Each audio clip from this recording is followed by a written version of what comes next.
Hello, my dear viewers. This amazing story will be very instructive for you. It is very interesting and beautiful. I wish you enjoy watching it. When he heard the phone ring, Dominic opened his eyes with difficulty and fumbled for the phone. The screen showed that it was his sister Anna calling. It was 2:30 in the morning. Something must have happened. Dominic knew that Anna's husband had recently been hospitalized with some kind of infection, but it had been a few days. He should have been discharged. He answered the phone. "Dominic, hi. Sorry to wake you up. Can you talk to me a little?" Almost crying, she asked. "Of course, Anna. What's wrong? Why are you crying? Is it something with Harry, or did you two have a fight?" "Dominic, he's dead." He heard sobbing on the other end of the line. It was like a weight had been lifted from his heart. "Dead? How? You said it was just a cold. You don't die of that." "Dominique, that's not all. I'll probably die soon too," said Anna and burst into tears, unable to hold back her emotions. "Anna, I'm sorry about your husband, but no one has ever died of grief. Everything will be all right. I'll be there tomorrow." "Dominique, you don't understand. He didn't die of a cold." "What did he die of?" "The doctor said he had HIV. I've taken a test, but I don't expect it to be all right." "HIV? I couldn't believe my ears," my brother asked. "But how? You've lived together for 5 years. Didn't you know anything about it?" "No, I was stunned when the doctor told me. Harry was getting worse and worse. They were taking tests for everything possible, and that's how they found out. He never even mentioned it once. But you couldn't have known. He had to be on medication. He had to be on medication." "Did you see any of that?" "He was taking some vitamins and supplements. I just didn't get into it. He was a bit of a health nut, but he never mentioned his diagnosis." "You bitch," Dominic swore. There were a lot of other words on his tongue, but his sister was already sobbing into the phone. There was no point in upsetting her even more. If he were alive, I'd strangle him myself. "Get in line," Anna said sadly in reply. She herself would have strangled her husband if he could still breathe. In 5 years, had she never once been told that he was HIV positive? It just didn't make sense to her. She loved this man. She married him. They were going to have a child together. "You bitch." "Anna, don't get upset beforehand. If he was on medication, you might not have gotten the disease." "Really? We never used protection. I'm pretty sure he gave me all his contagion." "Dominic, he wanted a baby. What the hell was he thinking? What if I'd gotten pregnant?" "You didn't." "No, I got tested. What difference does it make now? My life is over." "Okay, don't be ridiculous. It's not over. Even if you're sick, there's a cure for it now. You can live for a long time." "But how? I don't want to live." "Dominic, it's more than betrayal. He looked into my eyes every day. He smiled at me, he kissed me. He told me he loved me, and every day he slowly killed me. How's that?" "I'm sorry, little girl. That's a question I can't answer. It's just not in my head." "All right, here's the plan. You find some tranquilizers, take them, and then go to bed. I'll be on the first flight out in the morning. I'll book my ticket right now." "Okay. Are you sure you're coming?" she asked with such hope that her brother's heart sank. "Of course I'll see you soon. I haven't told my parents yet. You don't tell them either, okay?" "I won't. I have no idea how to break the news to them." "Okay, I'll see you tomorrow. Love you and take care of yourself." "Love you too," Anna said and passed out. Sedatives? She had never taken them before because she considered herself a perfectly happy person. She and Harry had married 5 years ago. She was 20 then, and he was 7 years older. Closing her eyes, Anna saw what he'd been like when they first met. Tall, handsome, so masculine in his look. He stirred her blood with a look and a smile. She fell in love with him at first sight, so when 2 months after meeting him, he offered her hand and heart, she agreed. It seemed that such love is written only in books. Harry was great at everything. He was a passionate husband, a wonderful family man, a man with golden hands. He could fix things that would be easier to throw away. And now all this pales after one single word, HIV. Anna could not even mourn his passing because she was angry to the pulse. Of course, many people with such a diagnosis live for many years, but there are certain rules. She had been told about HIV at school many years ago. The teacher had told her that it was not a verdict, but also that it was necessary to protect oneself, to take some pills to avoid contact with blood. Anna did not know whether her husband had taken HIV medication, but apparently he had, since he had lived so long. If it hadn't been for the COVID, she wouldn't have known he had another disease. It wasn't a common cold. And that's what crippled her husband and also revealed his secret. A terrible secret. And now, how do you move on? People who have never faced such a problem often think that HIV sounds like a sentence. But these are just words. When you learn something like this about yourself, it is not just a sentence, it is a blow under the breath, which makes your eyes dark and your knees bounce. And the worst thing is that she was hit by a man in whom she had loved for many years. Her husband. Anna had no doubt she was sick. Not only unprotected contact, but other little things that were embarrassing to even talk about. She had no doubt that the result would be positive or false negative. Lately, she had been bleeding sometimes after a stormy cupcake with her husband. She'd been meaning to go to the women's doctor, but hadn't had the time. It seemed like such a small thing, but now, her head was exploding with 1,000 different thoughts. She felt like her life was over. Sedatives? She couldn't find them at home, but in her search she found a bottle of cognac. Anna poured herself a shot and downed it in one gulp. She wanted at least a little to dull the pain that was eating her from the inside. 1 second, third. After the fourth one, her head became quieter and calmer, but not all the emotions had subsided. Then the fifth and sixth, and then she didn't notice how she passed out right at the table in the kitchen. Anna woke up because someone was banging on the door, probably with her feet. Through her headache, she remembered that her brother Dominic was coming and went to let him in. "You look awful," he said as he entered the apartment and immediately hugged her sister tightly, but she tried to pull away. It seemed to Anna that even a normal hug could make her brother sick, though she realized that wasn't true. It was just that she loved Dominic so much that she couldn't allow even the slightest possibility of hurting him. Big brother. He had always been her rock. They might have fought a lot when they were kids, but as they grew older, they realized the power of kinship. She could talk to him about anything. He's her older brother. "Thank you for coming, little brother," she said sadly and invited him into the living room. The rooms were not cleaned. For the last few days, Anna had almost lived in the hospital. Harry's things were still lying around, as if trying to remind her of what had happened. She wanted to throw all reminders of him out of the house, and preferably out of her body too. "Anna, have you called the hospital yet? When are the results coming back?" "They said they'd call. The doctor said it wouldn't be long, 1 or 2 days. I still can't get my head around it." "Me neither. My head was splitting apart, and yesterday's anxiety and fear for my own life have returned." Remembering how the alcohol had made her feel better yesterday, Anna wanted to drink again, but it was still noon on the clock. "When is the funeral?" he asked gently. Anna sighed. "I have to bury that bastard, and that's not cheap." "Couldn't you just throw this corpse in the river?" she joked angrily. "I'm afraid it won't work." Dominic liked the idea, but he realized that he could go to jail for such a thing. "No, we have to do it properly." "Do I have to bury him? He killed me, and I have to." "Anna, don't give up on yourself. Maybe you'll slip up again." "I wish I had your hope, but I'm sure you don't. Have you ever buried anyone?"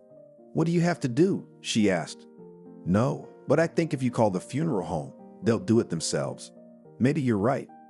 Anna picked up the phone, found a website offering similar services, and called them. After a short discussion of details, they managed to organize the funeral for tomorrow. "Will you come to choose a coffin and accessories?" asked a pleasant male voice in the receiver. "All the cheapest and darkest," she replied. "Will you do it?" "Yes, all your wishes will be taken into account. I'm sorry," said the same voice, and then the call disconnected. "It's so simple," Anna said to her brother, surprised and sad. "I sent you money to your card. Even for the cheapest thing, you'll have to pay." "Thank you, you didn't have to. He doesn't deserve your help." "I'm not helping him. I'm helping you. Thank you." "Anna, we have to tell your parents." Dominic suggested it delicately. "At least that he's dead. And I have to play the grieving widow at the funeral. If my parents find out about HIV, it would break their hearts. I don't have to tell them yet. If I don't tell them, they'll be just like him." "Anna, it's up to you, but I have to call." She thought for a while and decided to tell her parents only about her husband's funeral and to tell them about everything else when they arrived. She didn't want anyone to have a heart attack. There weren't many doctors in their village after all. It's safer in the city.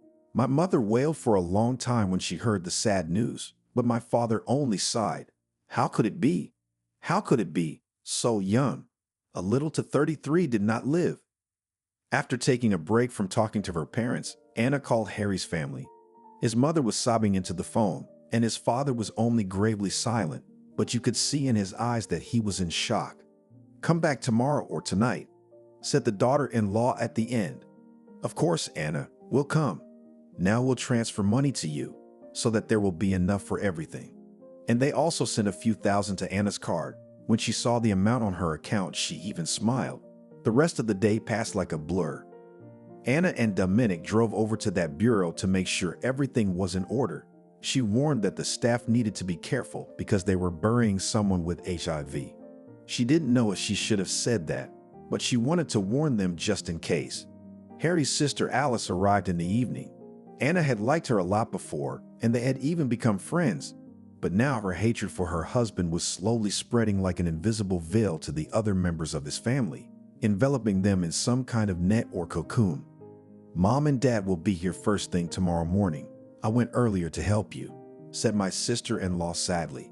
"You don't need to help anymore," Anna replied dryly, and then she couldn't stand it any longer and asked, "Did you know Harry has HIV?" She realized from Alice's eyes that her sister knew, but how could she? "I didn't know, but I guessed." "What do you mean?" Anna asked indignantly. "Before you, he lived with a woman for about a year. She was 2 years older than him. She had 2 children. Harry broke up with her when he found out she was HIV positive." "Did it occur to you to tell my sister?" Dominic asked. Harry said he'd been tested, that he was clean. Alice seemed to be speaking honestly. "I didn't think he caught the disease." "He lied to you," Anna said angrily. "So did I. But at least you could guess, and no one even hinted to me." "I'm sorry, Anna. If I had known, I would have told you." "Somehow I believe you." "Okay. And you?" My sister-in-law asked me gently. "Did you take the tests?" "Yes, the results won't be back until tomorrow. I called there today." "I wish everything was all right," said Alice and looked up as if she was talking to God. "I don't have much hope for that, to be honest." "I'll pray." "What's the use?" Dominic snorted. "Prayers can't help you." "I'll pray anyway." "How about a little drink?" Anna suggested, barely able to live with the thought until the evening. The rest of the evening they sat, drank and snacked, but did not talk much. Usually, when someone dies, relatives gather around the table and remember different stories about the deceased. Mostly good, kind, or funny. Of course, there had been many such stories in Anna and Harry's lives too, but she didn't want to remember them now. She didn't want to remember at all. She wanted to forget everything and anything. She was so angry that sometimes she felt like she was going to suffocate from that anger. Dominic saw what was happening to her, tried to tell her something, but had no idea how to comfort her.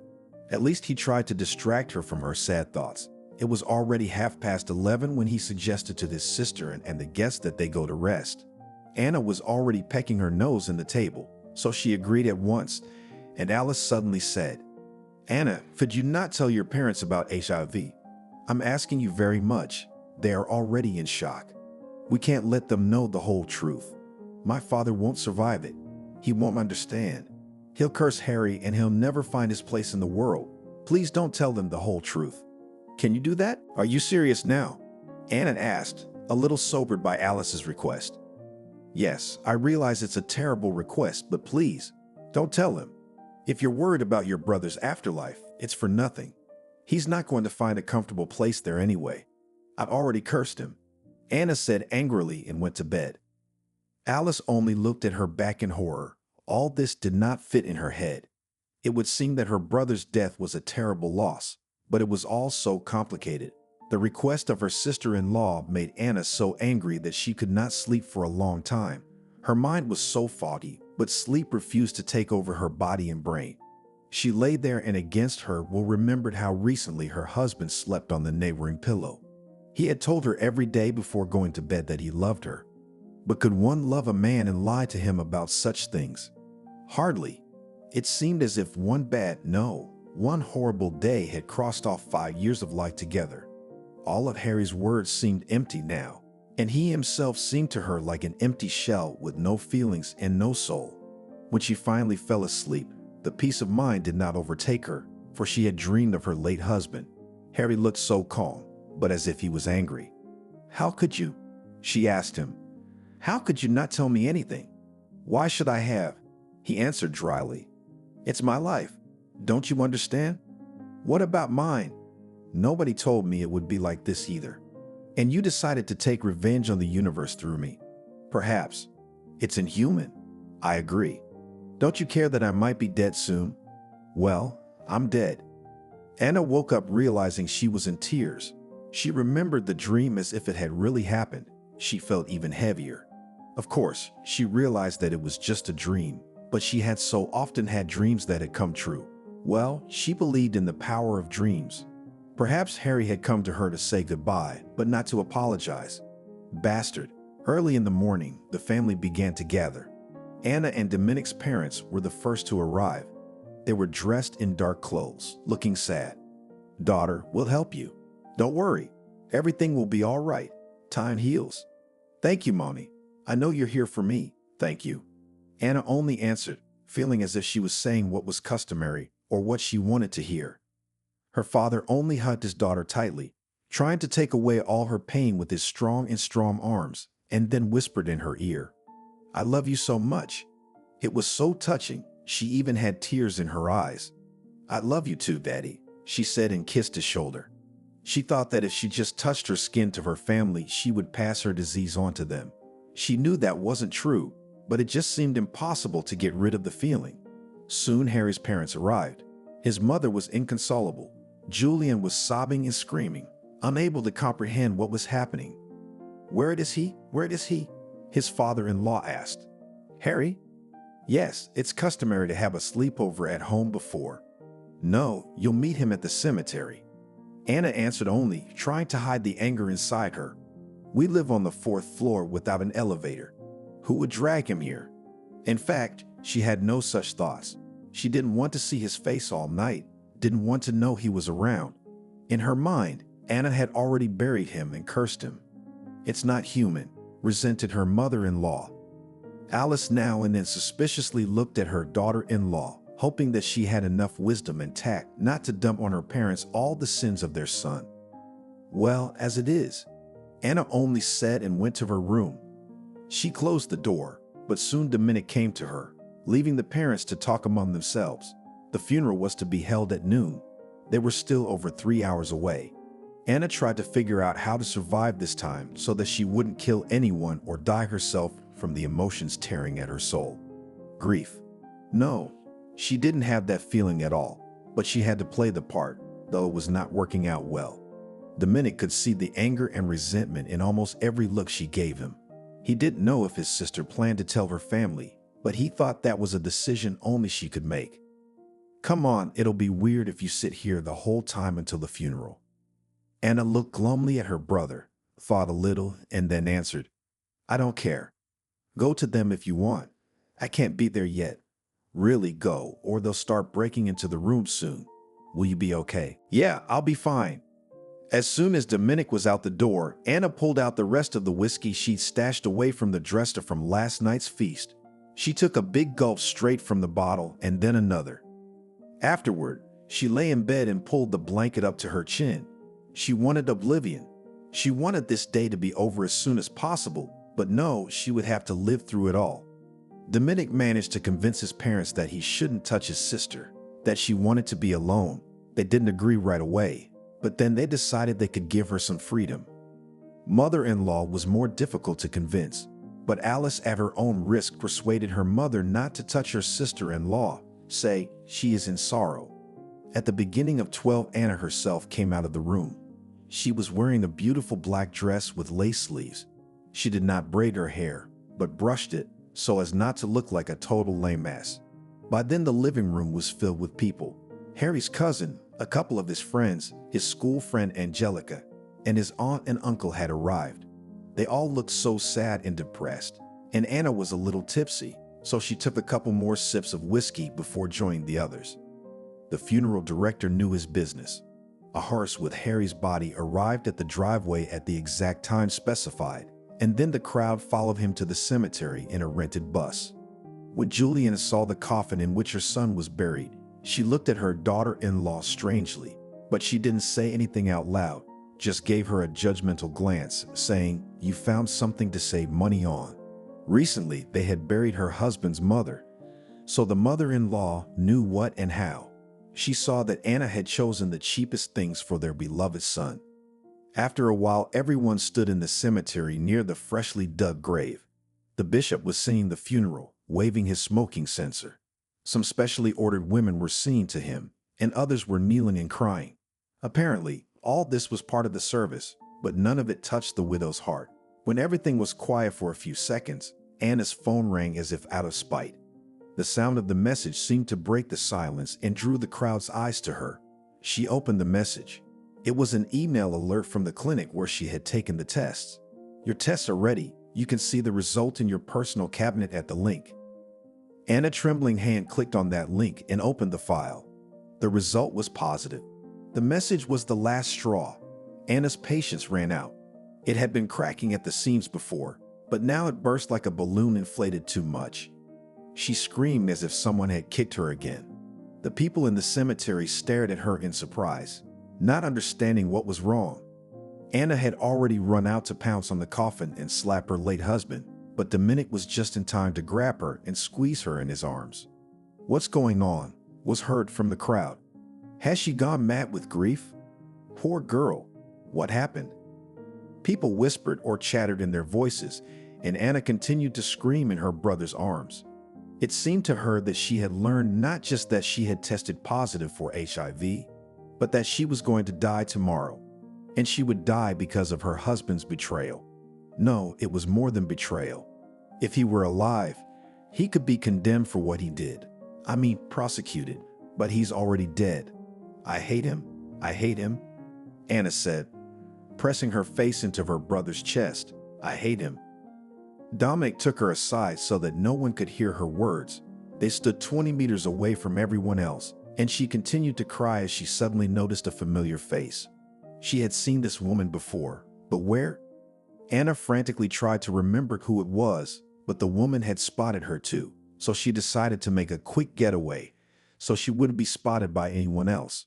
It was her. Anna remembered as she watched the stranger walk away. Who is she?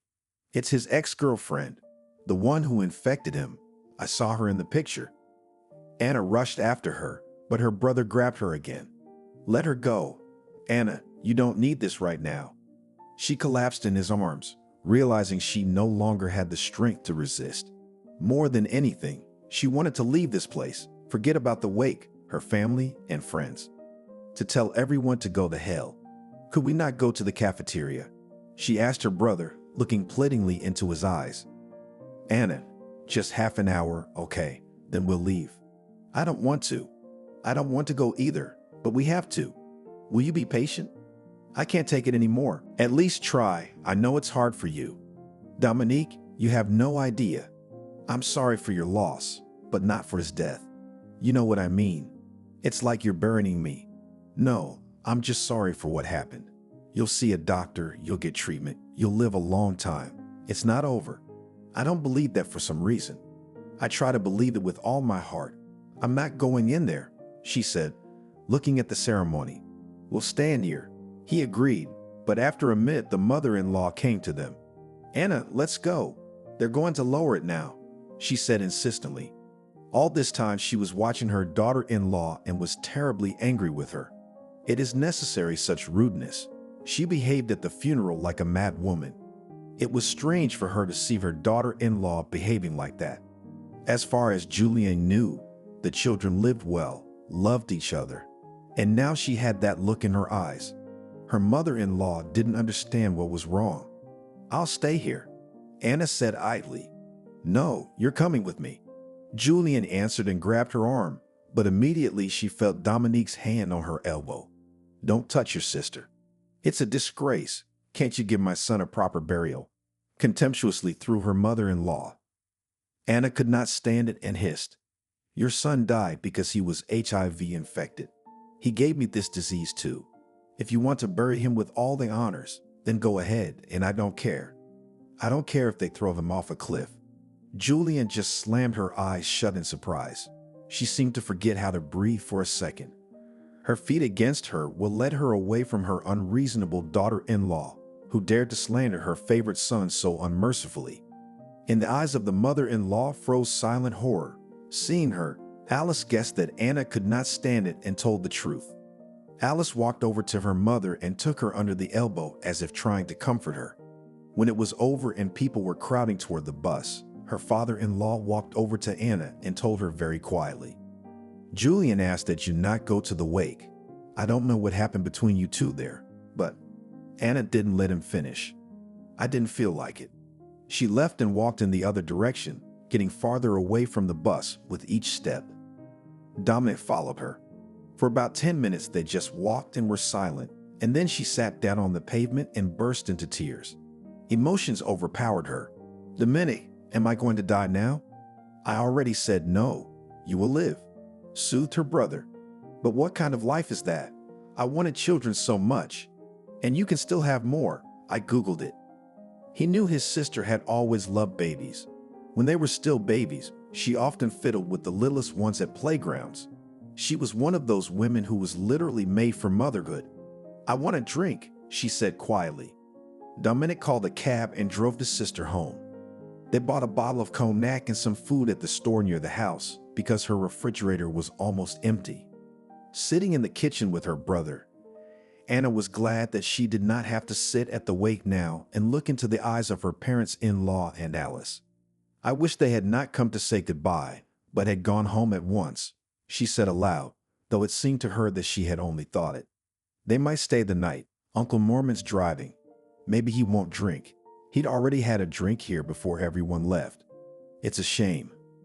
Anna's parents were surprised not to see their daughter at her husband's wake.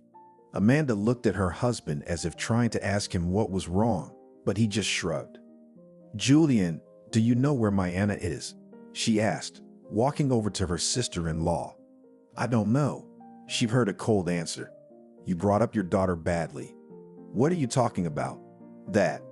"No, if you said that, you better explain," Amanda insisted, glaring at her opponent.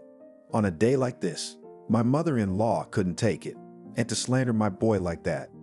Do you have any idea what your soul said? She said that my Harry had HIV, and that's why he died. She also said that he infected her, but that's a lie." "What?"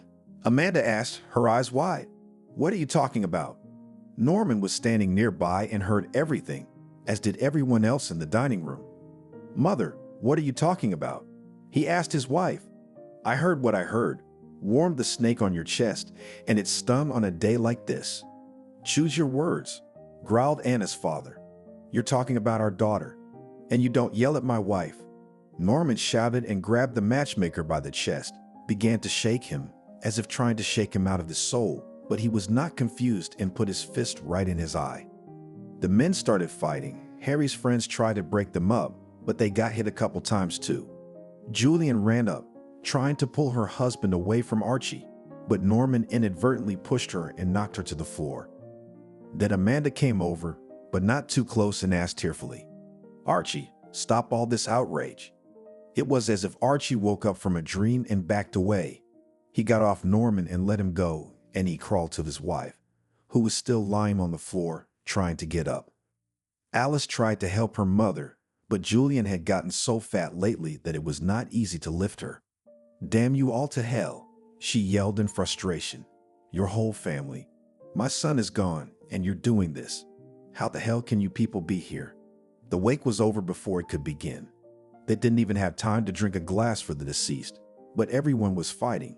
Archie definitely went to one of the tables, drank 50 grams, and said loudly, "God rest his soul." Then he took his wife under his arm and led her out of the dining room. They called a cab and drove to Anna's house. It was necessary to find out whether all this was true or not.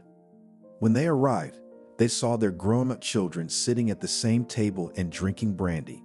Yes, This is not the kind of sight that loving parents dream of, but now it seemed quite appropriate.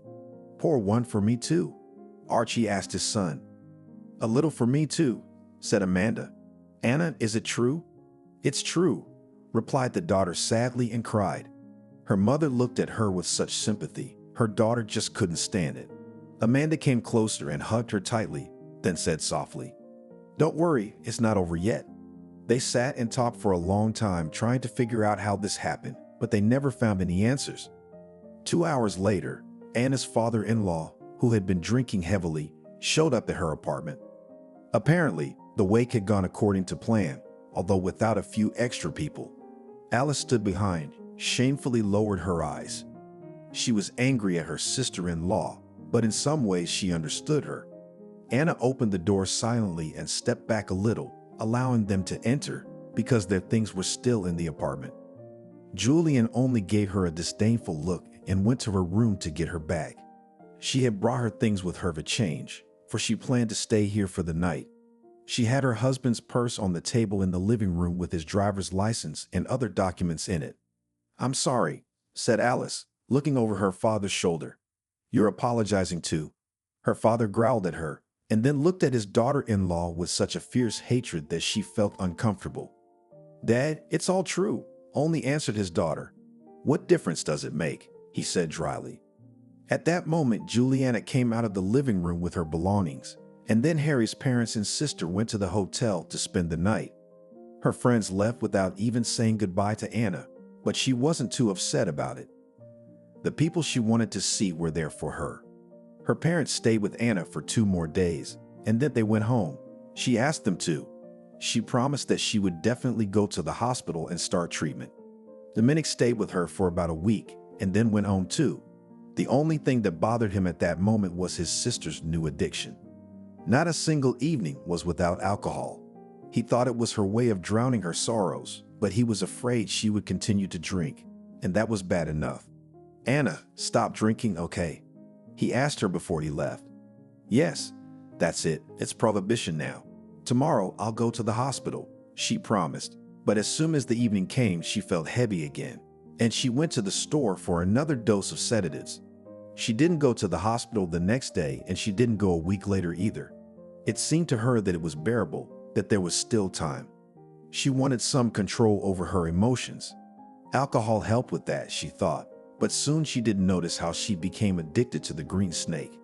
At first she drank only in the evenings, but then she started to drink in the morning. At work, she took a month's vacation at her own expense. She drank the whole month. There was money her parents had given for her husband's funeral and her brother, and Harry's friends too.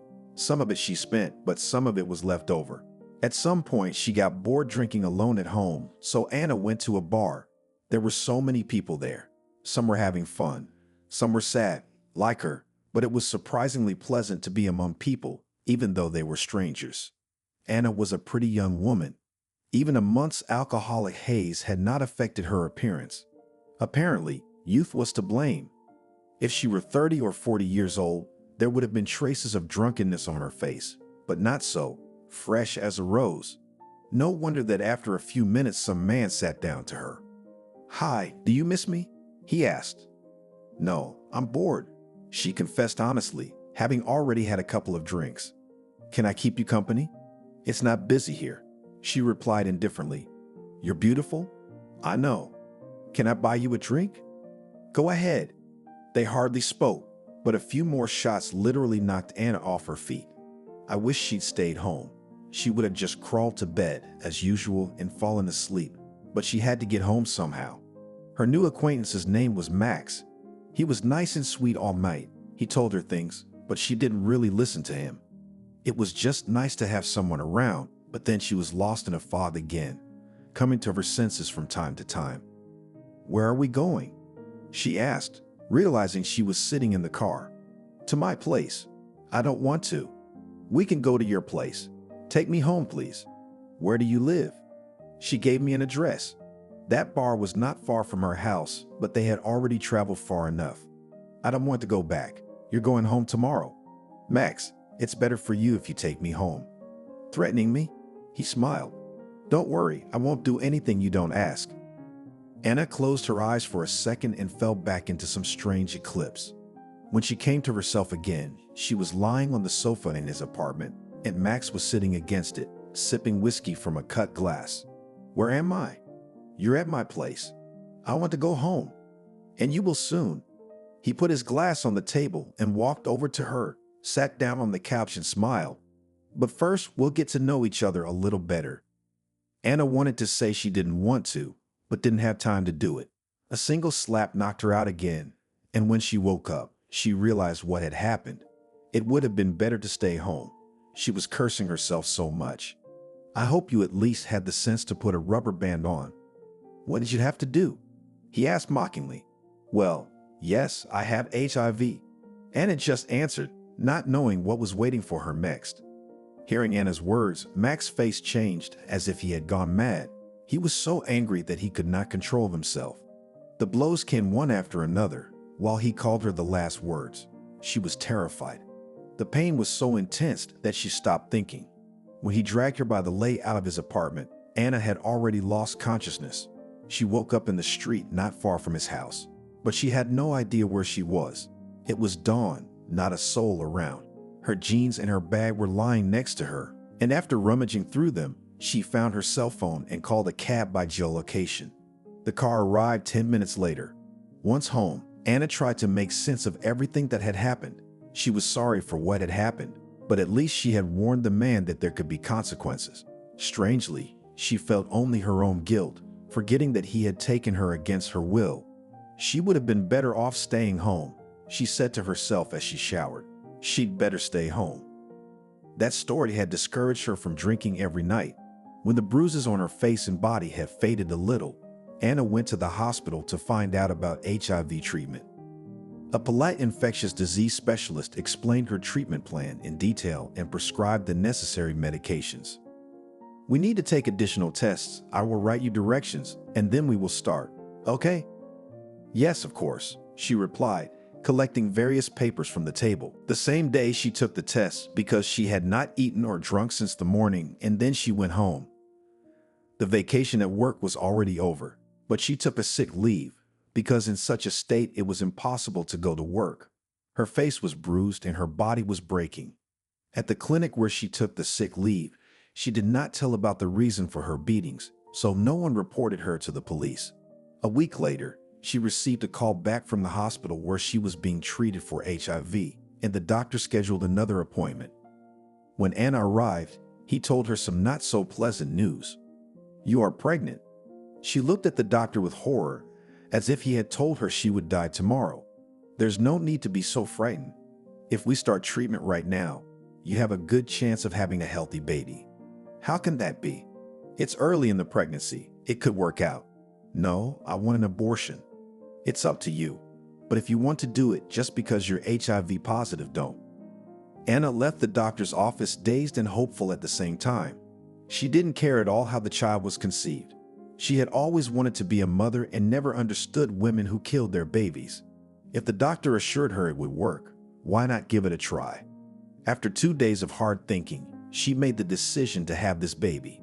The sorrowful thoughts she had while drinking screamed that she could never be happy with another man again. No one would want her, and she could not do to someone what her husband had done to her. After informing her doctor of her decision, Anna began treatment, carefully following all his instructions. She was 2 months pregnant when her mother-in-law called her unexpectedly. Without even asking how things were going, she put her in front of the fact. "We are our son's heirs. Soon you'll get a summons to court. The apartment will have to be divided or you can pay us our shares." Anna almost choked with indignation, but she was not confused. "What apartment do you mean?" "The one you're living in now." "Really? Have you lost your memory? It's my apartment. Bought during the marriage, so it is common," insisted mother-in-law. "The apartment was bought by my parents. That won't hold up in court." "Really? Well, let's go to court," just replied daughter-in-law and hung up the phone. Of course, she should have told Juliana that the apartment was not only bought by her parents, but also formalized a gift, so nothing in laws will not break, but she did not do it. Let her mom embarrass herself when she goes to court. Harry had his own apartment, but when they married, he sold it because he was going to live with Anna for the rest of his life. He invested the money in the business of a friend of his, but he went bust and the money was gone. Julian had nothing to count on, but she didn't know it yet. And everything would be fine. But the conversation with her mother-in-law reminded Anna that she had not yet found the answers to those questions that tormented her when she was drinking like hell. Hoping that Alice was not yet aware of her mother's scam, Anna called her. "Hey, do you have a minute?" "Hi, yes, how are you?" Sister-in-law asked. "I'm fine, I've started to heal. I hope to live a little longer." "That's good. Did you want something?" "Yes, I was wondering if you had the number or address of the woman Harry lived with before me. I know she lives in the same village as our parents. I'm near your house right now, by the way. Can I drop by?" Anna was a little taken aback at the suggestion, but agreed. 15 minutes later, there was a knock at the door. Alice looked either guilty or upset. "Hi, can you let me in?" she just asked. "Hi, come in." "Anna, I wanted to apologize to you for our parents. They still don't believe what happened, but I'm afraid to imagine how much they hurt you with their behavior." "Apology accepted, but only from you. No offense," replied the daughter-in-law, or rather already ex, or are they not exes? "Would you like some tea?" "Yes, that would be great." They went to the kitchen. Anna made tea and took out of the refrigerator recently bought pie with poppy seeds. "So why do you want this, Selena?" Alice asked, taking a bite. "I have questions. I can't live with myself until I find the answers." "What makes you think she can help you?" "Because I saw her at the funeral." "What?" My sister-in-law looked very surprised. "But how did she know?" "Who told her?" "That's one of the questions." That's very strange. I also think that even after we got married, Harry kept in touch with her." "But why?" "That's another one of the questions. And the others?" "I don't understand why he didn't tell me. I don't believe he was that selfish. And even if he was, shouldn't the doctors have told me? Isn't it recorded anywhere?" "I don't know." "Was he treated at all? What was he taking?" "I have 1,000 questions, and I feel like this Selena should know the answers." "But what makes you think they were in touch?" "I don't know. I used to ignore it, but sometimes he'd hide his phone when someone was texting. It was kind of casual. It didn't stick out. I didn't think much of it then, but now. If she hadn't come to the funeral, I wouldn't have connected it all together, but now." Alice thought about her words for a moment, then suggested, "Anna, I have a car. Let's go to her together. I have questions now too." After about an hour or a little more, Alice's car pulled up to the village where her parents lived. She decided to take a little detour so as not to pass her house. On the road, the girls were silent most of the time. What else was there to discuss? Neither of them knew if they'd ever find that Selena at home, but they could at least leave a note for her to call back. It was her day off. She might not be working. Anna went to the door of the house first and knocked on it confidently. A boy of about 14 years of age opened the door. "Hello, who are you?" he asked, looking at the strangers. "Is your mom home?" "Mom," the boy shouted and stepped away from the door. Soon a young and very pretty woman came out. Blonde hair, green eyes, slim and trim. She didn't look sick at all. In fact, neither did Anna now. "Son, go and look after your brother and sister, please," Selena asked, realizing perfectly well who had come to see her. "Good afternoon, what can I do for you?" "Can we talk?" Anna asked, drilling her with her gaze. "Not here. Wait a few minutes, I'll be right out. There's a place nearby." Alice nodded, and Anna just turned around and walked to the car. A few minutes later, Selena came out and got in with them. "Drive straight ahead. Do you know where the gazebos are near the pond?" "Yes," Alice answered and started the car. When they were comfortably seated in one of the gazebos at a wooden table, Selena asked first, "Why did you come here?" "I have questions," Anna answered, trying to remain calm. She was pounding inside for some reason, but she couldn't understand what was wrong. Why is the sky blue? Who will be the next president? Was it true what Vanga said? Selena joked inappropriately. More simply, how did you know about the funeral? Alice sat silent for the time being. She wasn't comfortable either. I happened to meet Norman the night before the funeral. He told me Harry was dead. I wanted to at least get a glimpse of him and see him off. Did you love him that much? We become good friends lately. Oh yeah. Okay, let's say we were. Do you know if he's in treatment or not? Are you sick too? I'm asking questions today, but yes, you can congratulate me. Selena looked at her sympathetically, smiled sadly, and said, I won't congratulate you, but I will answer your questions. Harry didn't want to go to the hospital, even a private one, but he was taking tests. What's that? Where? I'm a lab technician. I gave him the test myself. I've done them every 3 months since the day he said he wanted to live with me, no matter what. How come he knew you were HIV positive but still wanted to be with you? Anna asked. Because he is an educated man and knows that HIV is not transmitted in the home, and we were very careful about other things. And yet he got sick. It happens too. There's no 100% guarantee, but Harry thought there was. When he found out he was HIV positive, he said he didn't want to see me anymore and left. And then he came back 2 or 3 months later, I don't remember, and asked me what he should do. I told him I could help him. With what? With tests and treatment. Are you a doctor? No, but I know where to get the right drugs. Did you steal from the hospital? No, there are other opportunities. Are you talking about the black market? Anna was surprised. Something like that. There are people who supply medicines for all tastes. You just have to know where to find them. And did you? Yes. And when he told you he was married, did it occur to you to tell me? Anna asked resentfully. I wanted to, but I didn't. He asked me not to, then he threatened me, said he'd put me away for doing tests on HIV-infected people without the hospital's knowledge, that he'd rat out my connections with dealers. Vested interests everywhere, right? He promised he'd be extra careful. Plus, if someone's in treatment, it's almost impossible to infect anyone. I know that. Oh yeah? Well, he got sick first, and then I did. And I'm sorry you didn't have the same choice he did. Sorry? Well, did you know that he wanted kids, so we didn't use birth control for the last 2 years? Selena's face stretched with bewilderment. That can't be true. Why can't it be? He had a vasectomy when he found out about his diagnosis. He traveled to another region to some private clinic. A vasectomy. Anna blinked in bewilderment. Then it turns out. I don't believe it. In what? Alice couldn't stand it. Then it turns out that he wanted to infect me on purpose. But why? I don't know that. Selena answered. I never thought he could do that, but he's been very strange lately. What do you mean?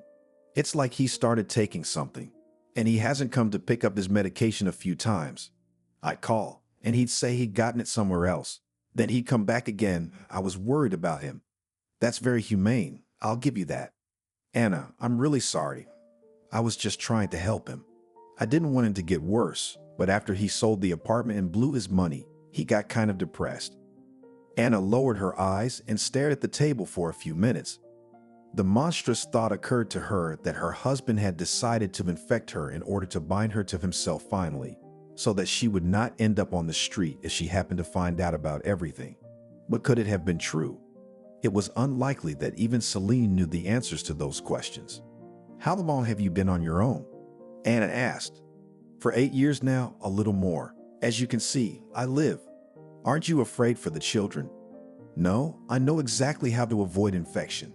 I got infected when I already had children. Lucky, Anna said, but it sounded sad. One could hardly guess from her appearance now that she was pregnant. Though Anna had no plans to hide it, she just didn't think they were the right people to be honest about it, and she didn't want to answer the question of who the father was. Do you need help? Selena asked. With what? Doing fake tests or getting drugs? Thanks, I'm not proud. I went to the hospital. You did the right thing.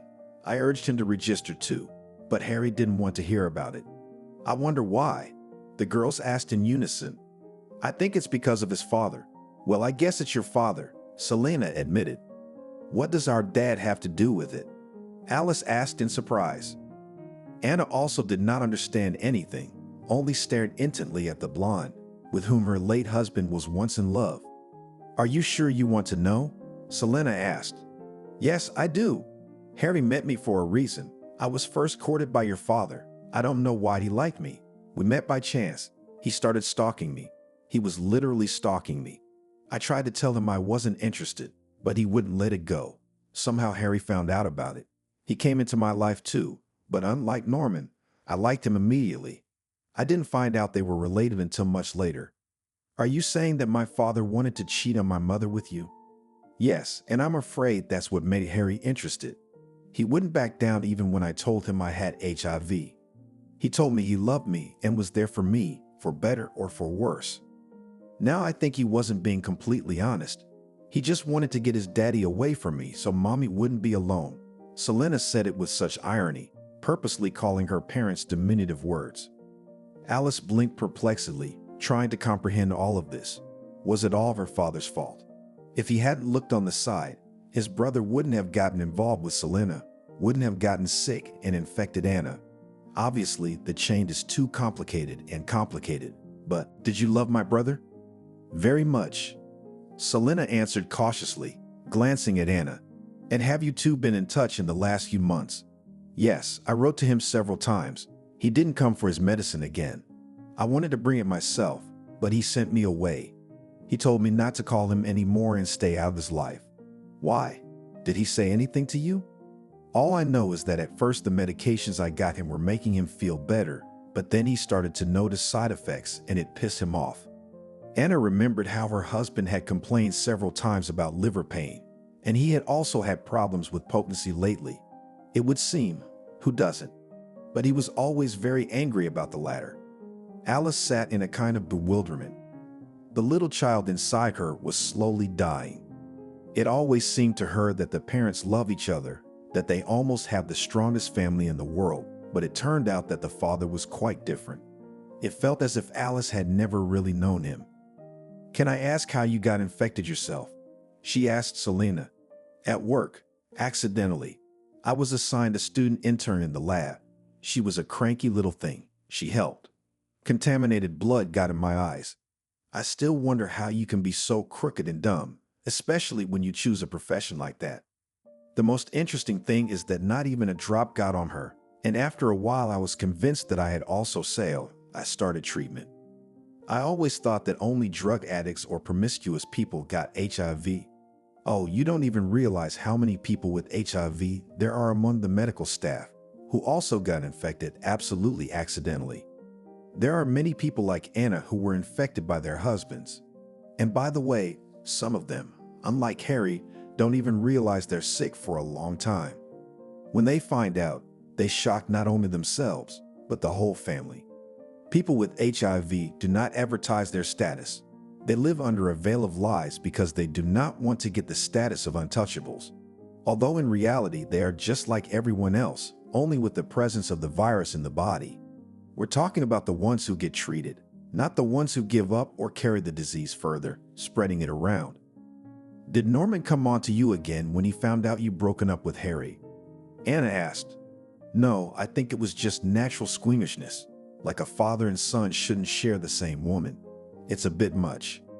Yeah, I guess you're right. I don't know if I should talk, Selena said carefully. About what? Alice asked suspiciously. Are you sure you want to know? Yes, I'm not surprised about anything anymore. Now your father has a girlfriend on the side too. Wait, I'm not sure I want to hear that. Alice said fearfully and then thought for a moment and still asked, how do you know? I recently saw him at the mall with a woman in her 40s, and it's definitely not your mother. What's the big deal? Does your father often buy clothes for other women? Okasana asked sympathetically. Alice lowered her eyes. Was the truth really too cruel sometimes? Or had her father always been like that? I think that's enough for today, Alice said and got up from the table. She left the gazebo and walked to the pond. She sat down on the bank near the pond and looked at the water for a few minutes to calm herself. She had once loved this place very much.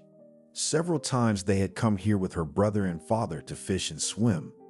It was a little farther downstream, but the pond was the same. When Alice left, Selena put her card on the table. Here, you don't know it yet, but sometimes HIV medication is not enough for everyone. Sometimes they bring in drugs that cause too many side effects. If you need good meds, just give me a call. If you can't use the phone yourself, you can help others someday. Trust me, I've been in this system a long time. I know what I'm talking about. Aren't you ashamed of yourself? Anna asked. Why? For helping people. Do you know how much the tests cost? And this is just the beginning. And okay, you make good money, but there are people who already live below the poverty line. They can't afford a lot of things that you can easily afford. Are you some kind of Robin Hood? The girl asked unhappily. I already told you that I don't steal anything. The drugs that are sold on the black market are stolen before they even reach the hospitals. Some people make a business out of it. No one will ever get them because they wear such expensive suits that the average person has to work 5 years, if not more, for. Selena was not a stupid woman. Of course, it was hard to guess from Anna's appearance that she was pregnant if she didn't automatically press her hands to her stomach every now and then. Having been pregnant 3 times, Selena couldn't help but notice it.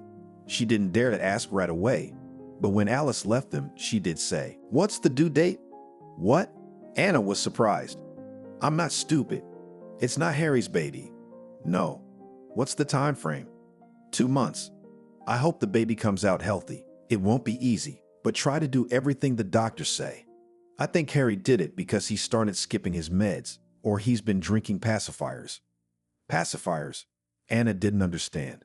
Yes, some dealers sell the drug cheaper, making up all sorts of fairy tales, but in fact they offer nothing that treats HIV.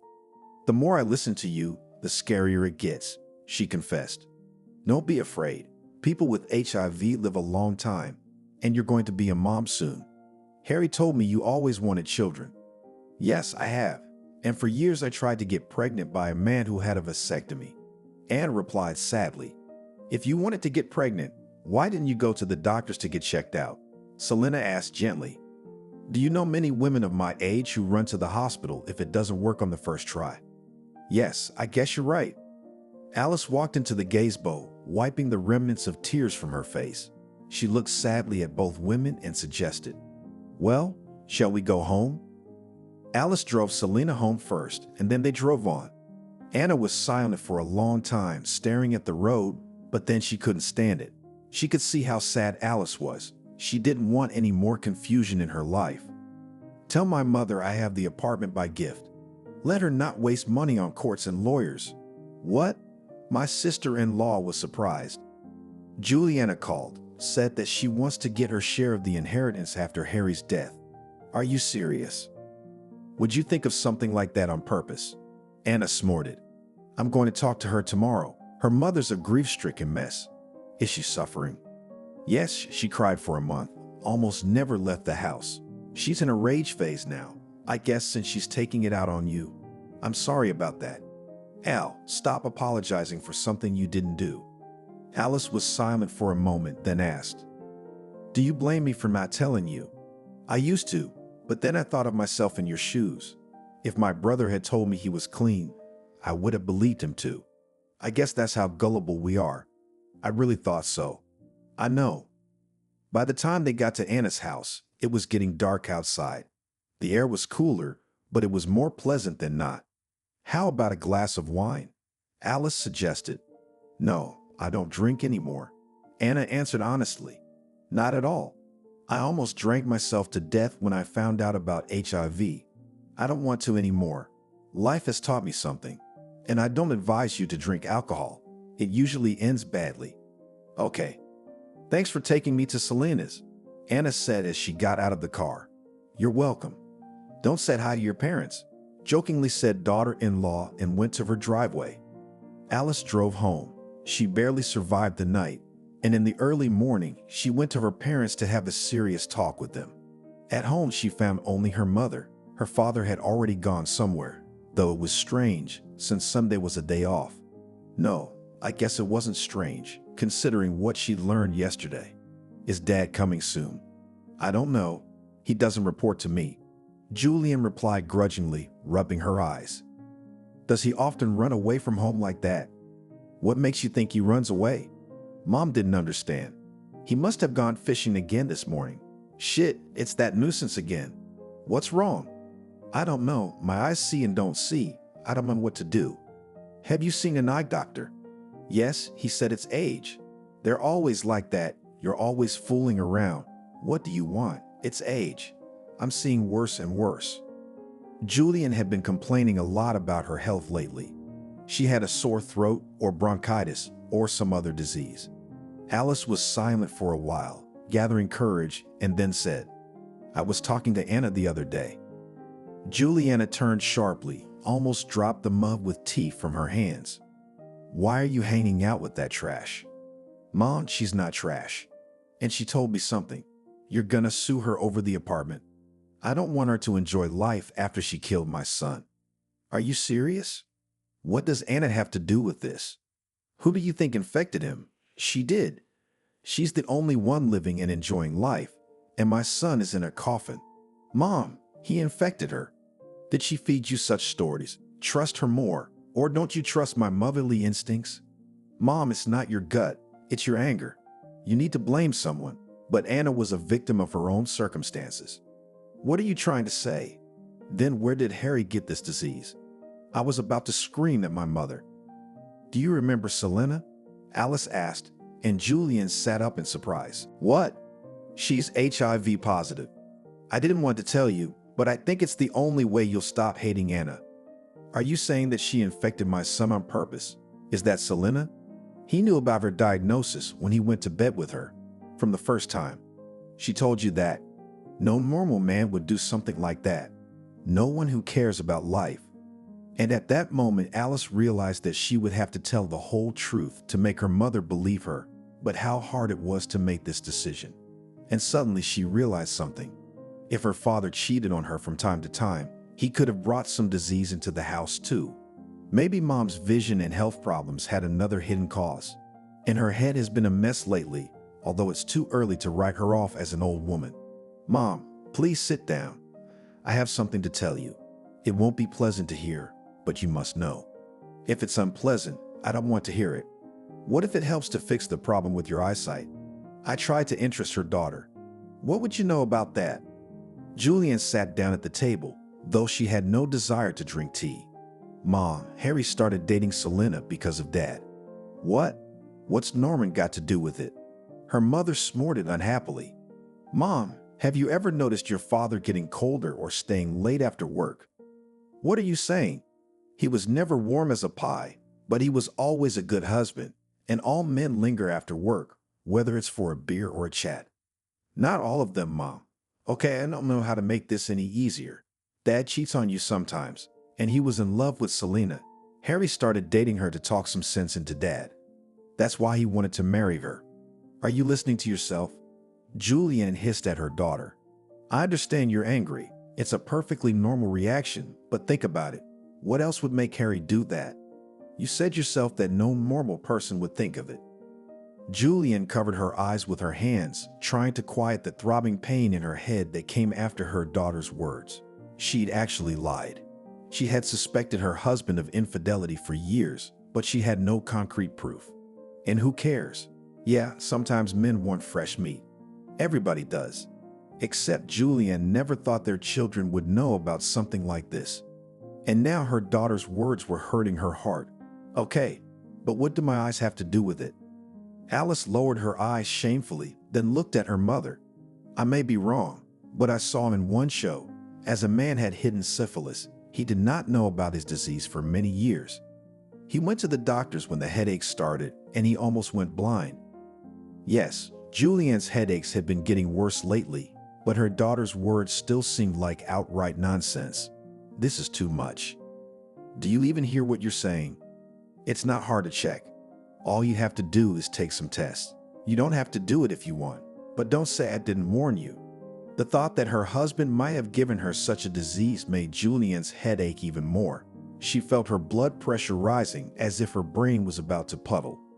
"Give me a blood pressure pill," Mom asked. "Do you want me to go to the hospital with you?" suggested her daughter.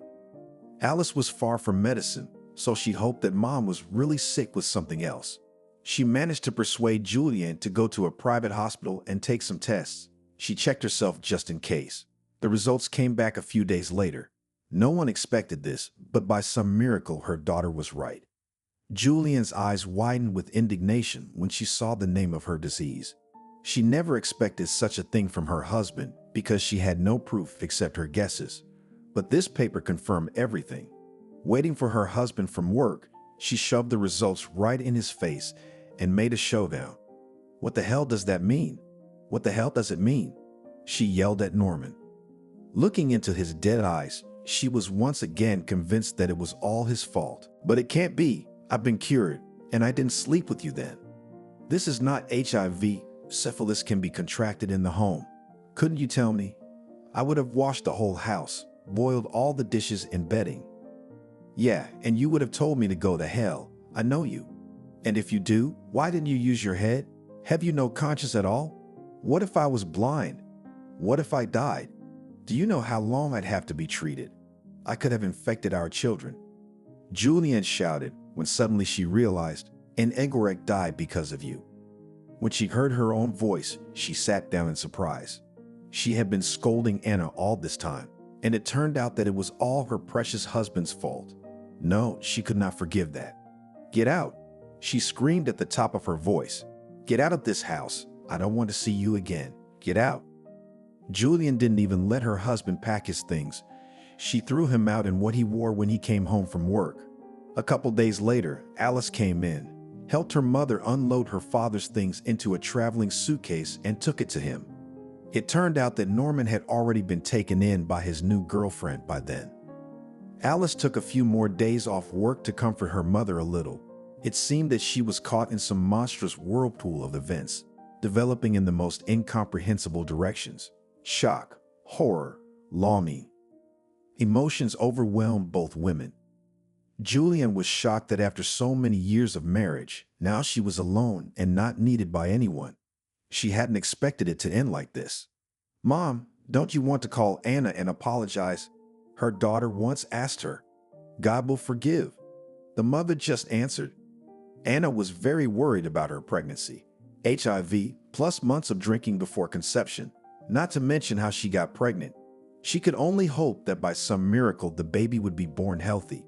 She followed all the doctor's appointments, complied with all their recommendations. Everything seemed to be going well, but when she was 8 months pregnant, something happened that she did not expect at all.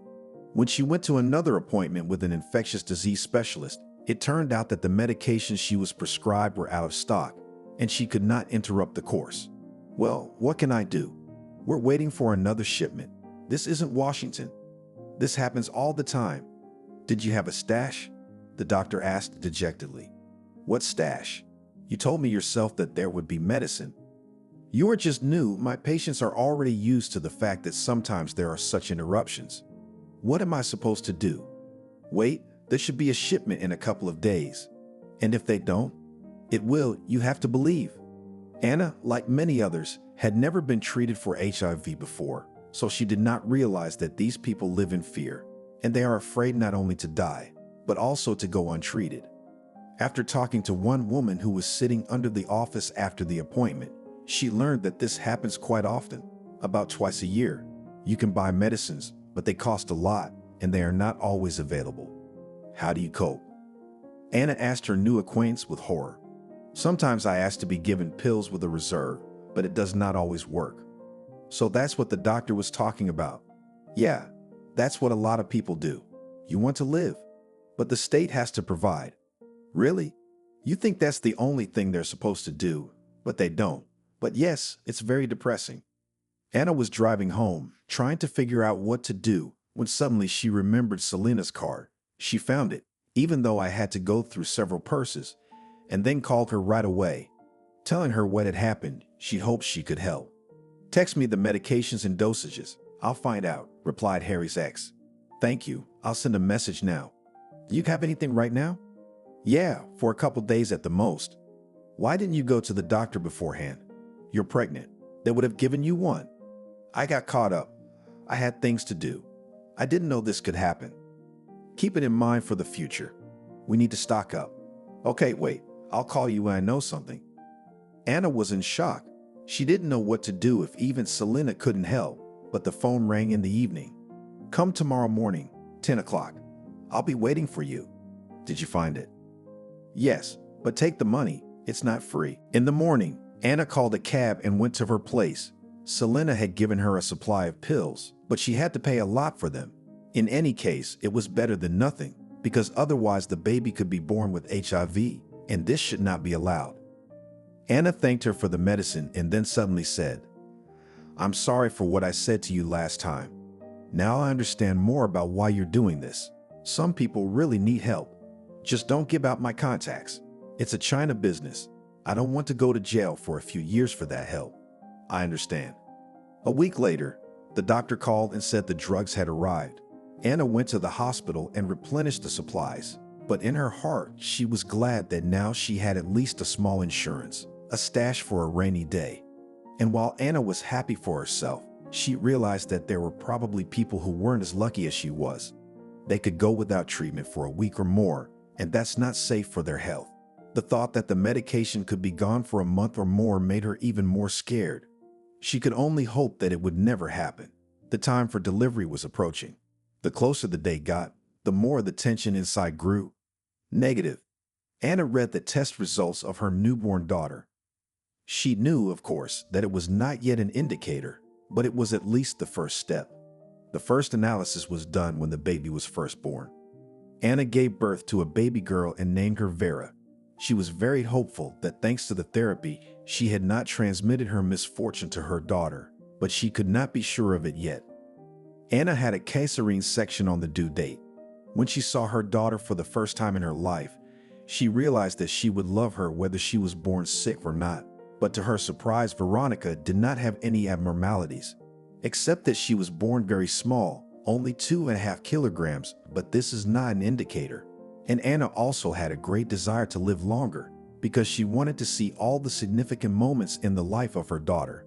She wanted to hear her first word and see her first steps, to take her to the first grade, and then walk on her graduation. She dreamed of getting her daughter married and babysitting her grandchildren. She did not know how real it was, but the doctors convinced her that everything would happen if she did not stop treatment. When Veronica turned 1 year old, she had another HIV test, which was negative again. Anna rejoiced like a child, hoping that the next one would be the same. Once at the next appointment with an infectious disease specialist, she was again left without medication. There was a small stash at home, but in any case, this situation every time inspired silent horror. She came out with such a distressed face that the young man sitting under the office immediately guessed what was wrong and asked, "No medicine again?" She only shook her head, watching his eyes darken. "How many can you do?" he asked. "I'm shocked. I have 3 days left. And you?" "A little more." "Did they say when it would be?" Anna shook her head again, then sighed heavily and answered, "They promised me no more than a week." "Shit, I won't last that long." She thought for a moment and then offered, "Would you like some coffee?" The young man even smiled. He thought he had taken a liking to the pretty brunette. This had not happened to him very often lately. In the cafe they got to talking. Anna found out that he got infected when he had a blood transfusion. The guy's not a drug addict or a streetwalker. Stuart, that's his name, suspected something was wrong when he started losing weight for no reason. He went to the hospital, took tests, and hello. Thankfully, he was not dating anyone at the time, did not have time to reward anyone with his disease, and as soon as he found out, he stopped thinking about women altogether. He did not want to hide, but as soon as he mentioned HIV, everyone ran away from him as if there was a fire. It's understandable though. Pluses, that's what people with HIV called each other. A lot of people were afraid to get involved with the minuses. They didn't want other people to get hurt because of them. Are you married? Not anymore. Divorced? Dead. Plus? Yes. And you're because of him? Yes. It's sad. Terrible, but we'll live, she said hopefully. Do they know at work? No. That's right. And your family? They're supportive. I'm lucky. They've all given up on me like I'm a leper. Even my parents don't talk to me. I'm sorry. Yes, you are. I have a daughter, Anna said with a smile. Stuart looked at her in surprise and smiled too. Plus, minus for now, but there will be more tests. That's great. How old is she? She's a year old, just over a year old. Where is she now? At home with my friend. You're a lucky girl, he said, not without a little envy. Anna thought for a moment and then decided, I know where to get some medicine. Are you serious? Yes, but it's a big secret. Of course it is. Will you help? I've got money. Write down what you need and your phone number. I'll find out. I'll find out. Okay. Stuart was so excited. A week of waiting was a furor. He simply wouldn't have enough pills if the situation didn't change. After taking his note, Anna went home, and from there she called Selena. The next morning she contacted the steward and told him that he could come to her for his medication in the afternoon. He arrived at about 7 in the evening, just after work. She handed him the package and took the money. As Stuart was about to leave, little Veronica suddenly came crawling into the hallway. She couldn't stomp very well, but she could crawl with incredible speed, and she had also learned to climb down from the couch, where her mother had left her with cushions. "Wow, what a cutie," said Stuart when he saw the baby. "What's her name?" "Veronica." "That's a good name." "Hi, Veronica." He turned to the girl and squatted down. Anna gave her a hand, and her daughter stood on her feet, came closer, and grabbed his knee. "Anna, can I?" he asked with a smile, and she nodded. Stuart grabbed the little girl in his arms and tossed her up slightly, and the girl laughed. Strong male arms, who wouldn't like that? Veronica liked men very much, but she'd only ever talked to her brother and Anna's father, and she obviously liked the black-browed Stuart because she was smiling at him with her almost toothless mouth. "How lucky you are," he said, looking at little Veronica. "Yes, she's my miracle." From that day on, Anna and Stuart became friends. For the first time, they sometimes walked together with Norman in the park or just around the city. Their relationship grew warmer every day. After 3 months, Stuart asked Anna out on a real date for the first time. They knew that dating minuses is unlikely to work out, but experiencing it all together is still better than nothing. After a few more months, Stuart offered Anna to live together. So and settled in one apartment, 2 lovers plus, and one small but very cute minus. When in a year and a half the girl's tests again showed a negative result, the doctor calmly exhaled. The hardest part is behind us. From Alice, Anna learned about the fact that her former mother-in-law for several weeks treated for the disease, which awarded her hubby. The girls did not stop communicating after Harry's death, even became friends. Having learned about the pregnancy, Alice was very happy, and when the baby was born, volunteered to be her godmother. Anna did not refuse. "I'll let it be good if the daughter will have another spare mom just in case." We cannot say that the future life of Anna and Stuart will be absolutely happy and beautiful, because there are still a lot of difficulties and surprises ahead, but still two survive easier than alone. And it's easier to raise a daughter when there are both parents, and Stuart volunteered to adopt Veronica right after they got married. The realization that she didn't have to go to work brought a happy smile to Juliana's face when she woke up.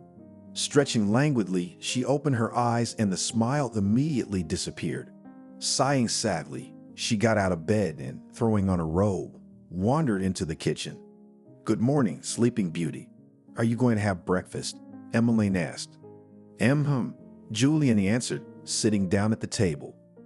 For 5 years, the two sisters had shared the apartment their parents had left them when they moved out of town. They got along well, but Juliana wanted to live separately and was looking forward to getting her new place finished. "He left a couple of hours ago," Emmeline said, turning on the kettle. "I see," she said with a heavy sigh. "Honestly, I don't understand you. Why do you need it?" Julian shrugged. They'd met Justin on the internet. He'd said he was looking for a relationship without commitment, which didn't suit a woman at all. Her 30th birthday was looming on the horizon, and she wanted to get married and have children. Why had she gone on a date with Justin? She liked him. She couldn't drink water off his face, but outwardly he was her ideal. And when the man smiled, she was simply speechless, so enchanted was she by his smile. It had been 2.5 months since they'd met on her property, and she knew absolutely nothing about him. Justin visited once, twice a week, bringing something delicious, followed by an amazing night that she thought about until the next time they met. In the mornings, he would often disappear before she woke up, only to be awakened when Emmeline wasn't home for Julian to close the door behind him. Unlike her sisters Lark, she liked to sleep longer. "How long has Austin been chasing you? And you keep turning your nose up at him," the sister went on. "First you were crying over Evan, and now this one. Regina, if a man says he needs it for health reasons, he's not going to do it. I like him. I don't like Austin. I'm not a racist, but it's just not my thing. I like Americans. Regina answered, rising from the table to pour tea. Here they are Russians, 4 years for the nose, neither here nor there. This at least honest. But what is the use? Emmeline sighed. They don't want to make any commitments. That's why I broke up with Ronald. When a man needs a woman, he won't go anywhere. Better no way than that. I don't know what's best. It's not good alone either, Julian said. We've got to keep moving. And you sit around waiting for your hero lover to call you and make you happy with his visit. I'm going to Meryl's house tonight. She promised to introduce me to a friend of her husband's, so I'm not expecting anything. Julian finished her tea and cake and glanced at her phone, which alerted her to an incoming message. Seeing who it was from, the woman rolled her eyes. Let me guess. Emmeline laughed. Austin's texting. Him. He's annoying. He's so annoying. I don't want to go to work because of him, and he's bothering me on the weekends. What's he saying? Emmeline asked, and her sister handed her the phone. When she read it, the woman smiled. Well, you should go. A man calls you to a restaurant. Unlike some people, your Justin's never taken you anywhere but the bunkhouse. A movie once, remember? Yeah, a lot. Maybe he's married. What's your answer to Austin? The usual no. If you like him so much, you'd hook up with him yourself. I don't mind if you keep him away from me. Oh yeah, let men chase me, not me chasing them. And you should eat less pie. You're already a tart. Emmeline looked at her sister. Yes, there were extra pounds, of course. Julian knew it well. But she could not deny herself sweets and pastries. I had to remind you of that. The woman rose from the table. No offense. It's just that I'm worried about you. And I can see that you're into this Justin guy. I mean, he's pretty good looking, but looks aren't everything. I hope Meryl's husband's friend turns out to be okay and things work out. What about you? You got a new romance in the works. Julian looked at her sister with a smile. I'm 6 years younger than you, so I have plenty of time to spare. She answered and looked at her watch. I'm going to get ready. Leslie and I are going shopping. When are you leaving? I'm gonna lie around a while. I won't be gone for a while. Julian came back into the room and plopped down on the bed. As soon as she closed her eyes, Justin's face and the images of the night before came into view, and goosebumps ran through her body. She'd enjoyed everything when she lived with Evan, but there hadn't been that kind of passion in their relationship to begin with. Evan, for 4 years, everything had been fine. They hadn't even fought, and Julian had painted pictures in her imagination of their future happy family life, until one day he suddenly stunned her with a conversation that turned everything upside down. Regina, we need to talk, he said that day, coming home from work. Looking into his eyes, she realized it all at once. Just yesterday, he hadn't looked that way, and suddenly in one day something had changed. It did not fit in her head because there was nothing that could lead to thoughts of breaking up the relationship. We should break up. Without beating around the bush, he said, averting his gaze as if ashamed and guilty. Why all of a sudden? Julian sat down across from him, and everything inside felt cold and his heart froze. It was like this. He looked at her again. It's not easy for me, and I don't want to talk about it. It's just the way it is, that's all. It's not your fault, it's all me. Well, if you say so, it's necessary, she said. I'll go pack my things. The woman got up from the chair, barely restraining herself from crying. You can tomorrow, not at night, he said, and the sympathy in his gaze hurt even more. Better now. Julian forced a smile out of herself and went to her room. How she'd sobbed when she got home, and then the lingering depression that Emmeline had worked long and hard to bring her out of. And what was most agonizing was that she had absolutely no idea why. 4 years of a relationship, happy and, as she thought, cloudless, suddenly shattered in a matter of minutes. Why? This question still sometimes rolled around in her mind, because it's always easier when you know the truth, no matter what it is. And the unknown is deprived of peace. It had been a year already, and the memories of that relationship didn't hurt anymore. Julian had no desire to go to Meryl's house, and she hadn't even seen a picture of Willie. She hadn't even seen a picture of this William they wanted to introduce her to. But she intuitively felt that nothing would work out with him. This was far from her first introduction through friends, and nothing had ever stuck with anyone yet. Julian stepped outside, and almost immediately her shuttle bus pulled up. She sat down and stared out the window, deep in her thoughts. "Girl, what are you thinking about so seriously? Smile." She heard a voice nearby and turned her head. Next to her sat a man about her age. Without answering him, she looked out the window again. "How angry you are." He spoke again. "I'm the kind one." Julian replied, somewhat irritably. "Did you want something? Would you like to leave a phone number? I'll ask you out sometime." The man smiled, and Julian noticed he was missing one tooth. She didn't like him at all. He had a bald spot on his head, and he was kind of puny and small. "Not worth it," she said. "Permission to pass. I'm going out." The man stood up, and Julian headed for the exit, thinking that looks definitely mattered. He might be a good man, but his appearance was so repulsive that there was no desire to find out what kind of person he was. Barely crossing the threshold of her friend's apartment, Julian heard men's voices coming from the kitchen. "Hi, come in," Meryl said, giving her friend a smile. "Hi, how's he doing?" Julian asked in a whisper. "You'll see. Get undressed and let's go." Feeling a little anxious, Julian followed Alina into the kitchen. "Oh, Regina, hi," said her friend's husband. "Meet Julian. This is William. William, this is Julianne." "Nice to meet you," said the man, smiling broadly and looking at the woman with an undisguised appraising gaze. "Likewise," she replied, thinking that he was quite ordinary. On the street, she would have passed by and not noticed. Everyone sat down at the table set in the kitchen, and Alex, Meryl's husband, poured alcohol. Wine for the ladies, vodka for himself and his buddy. The party lasted for several hours, and afterwards William volunteered to walk the new acquaintance home. "What are your plans for tomorrow?" he asked as they stood outside Julian's front door. "I don't know yet," she replied, hoping that Justin would visit her on March 8th. "Maybe we could meet tomorrow. We'll get to know each other," he said with a smile. "Where should we go?" she asked, thinking that Justin, if he showed up, it would be closer to night, and during the day, she could meet William. "A cafe, a movie, a walk."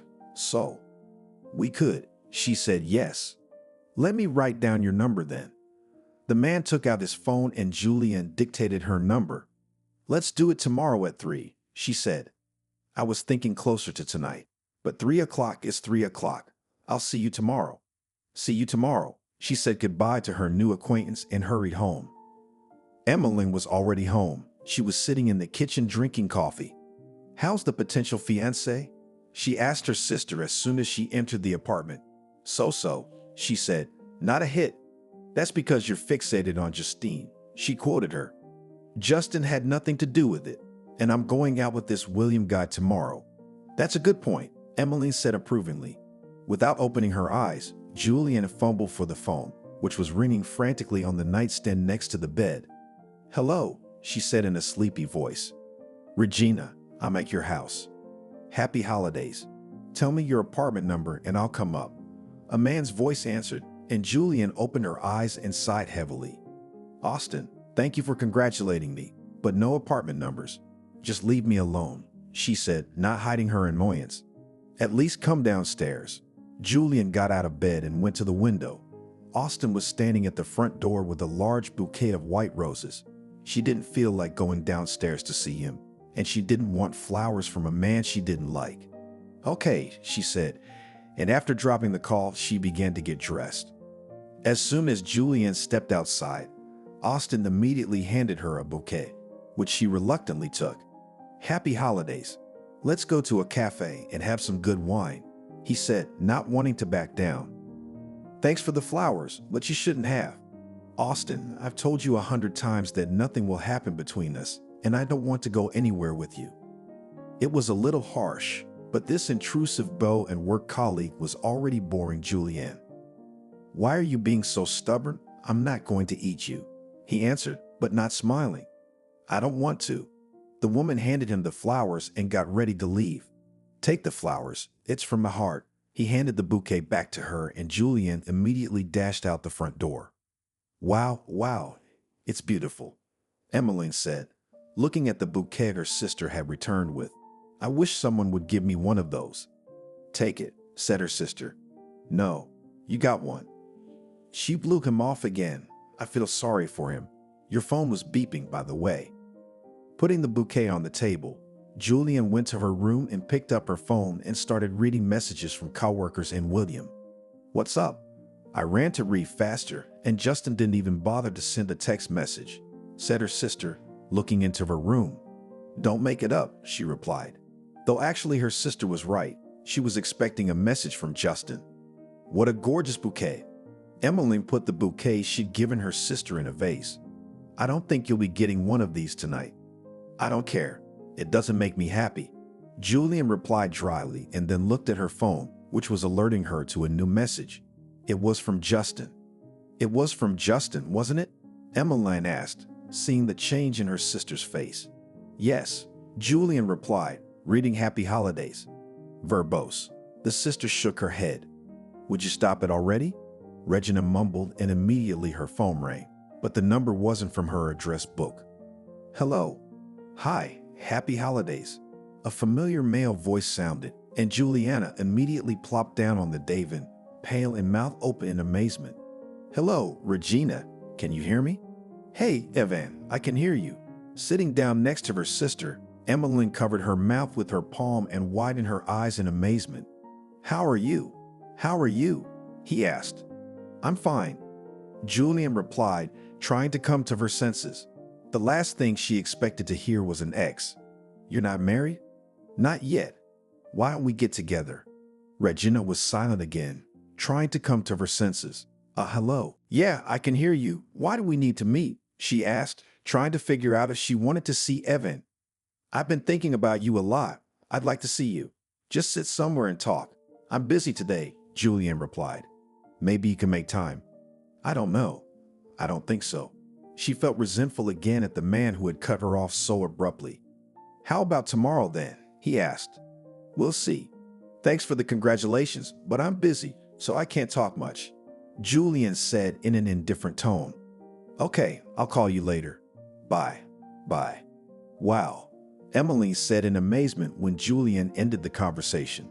I'm shocked, she replied, looking at her sister. It's almost a year later. She's going to make a move, I'm sure. I hope you don't fall for it. Emmeline grinned. In the same puddle with the same slippers? Nah. I'm curious to meet you, though. She admitted it. He probably had an affair with someone else, realized it was better with you, and decided you've been waiting all year for him to come back. Should you be getting ready to meet William? Julian looked at her watch. I do. Aren't you going out? Tonight. I'm taking the girls to a coffee shop. Join us if you're free. It's a nice place to dance and play pool. Maybe, Julian said.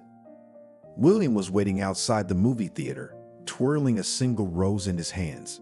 Happy holidays, he said, holding it out to Julian, who approached him. Thank you, she replied, taking the flower. After watching the comedy as planned, William suggested a walk in the park nearby. Can we go to your place? He asked after half an hour of walking. I'm freezing. You're not. Julian was a little taken aback. I thought we were talking about the cafe, she answered. She didn't like the way things were going. Honestly, I don't feel like it. I'd rather order sushi, for example, and sit at home. But you're so tense. He smiled. We're grown-ups, so what's the point in stalling?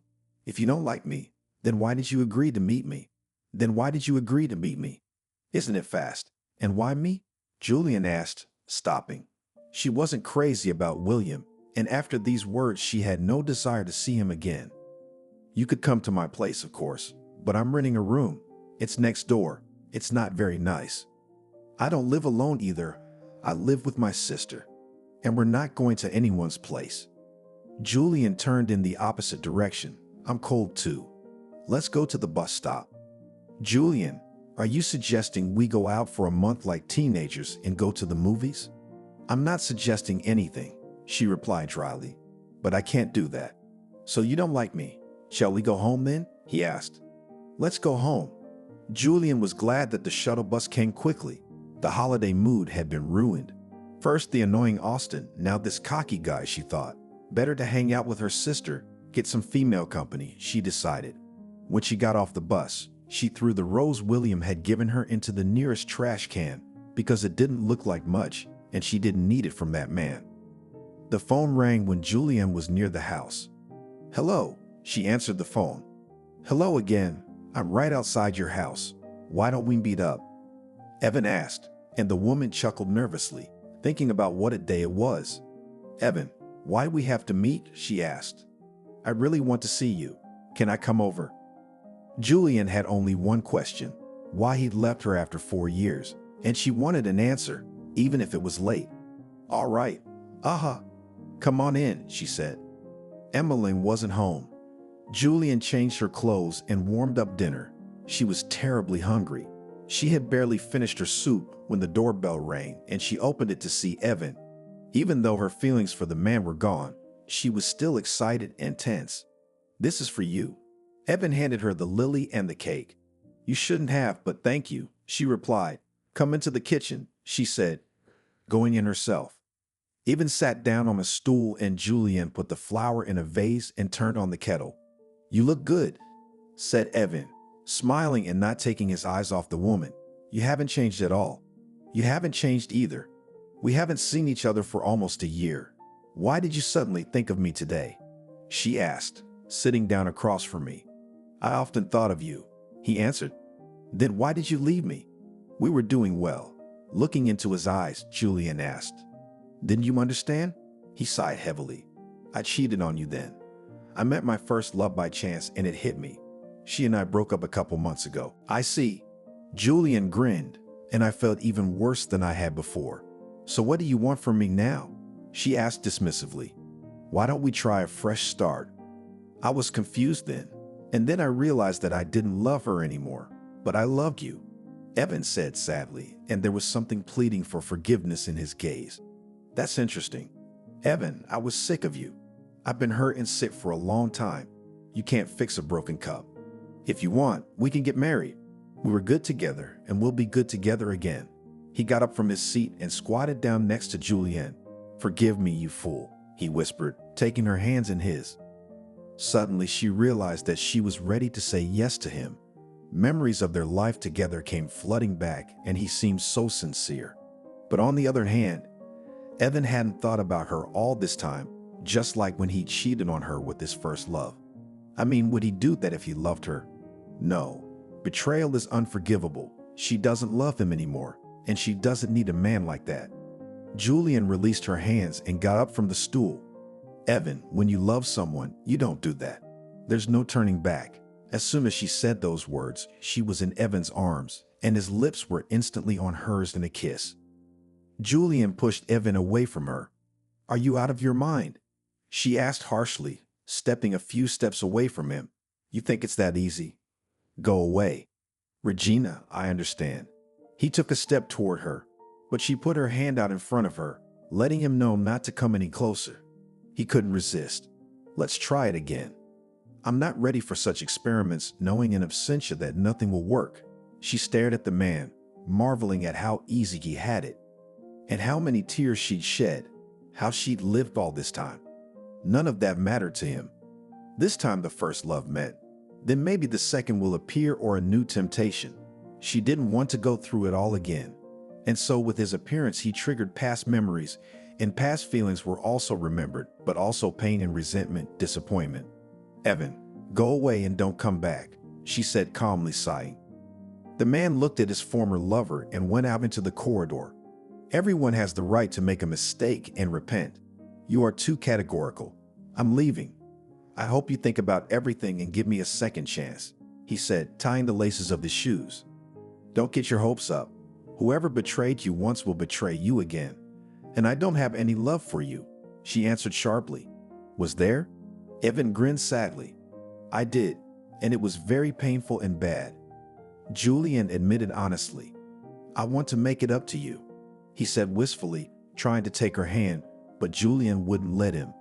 Not everything can be fixed. She opened the front door, and Evan left the apartment with a sad look at Julian.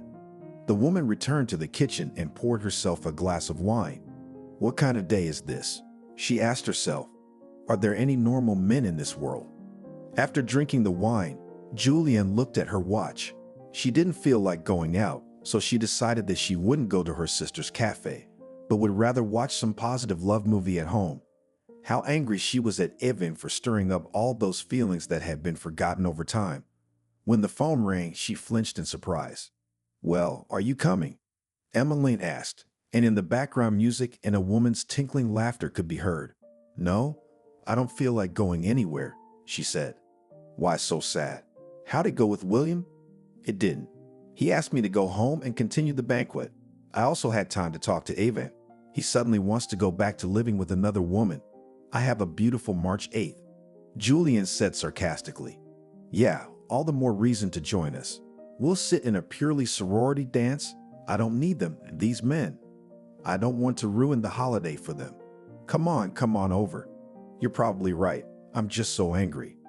After hanging up, Julian opened her closet. She chose a classic black dress and began to make up. When she was ready, her phone rang again.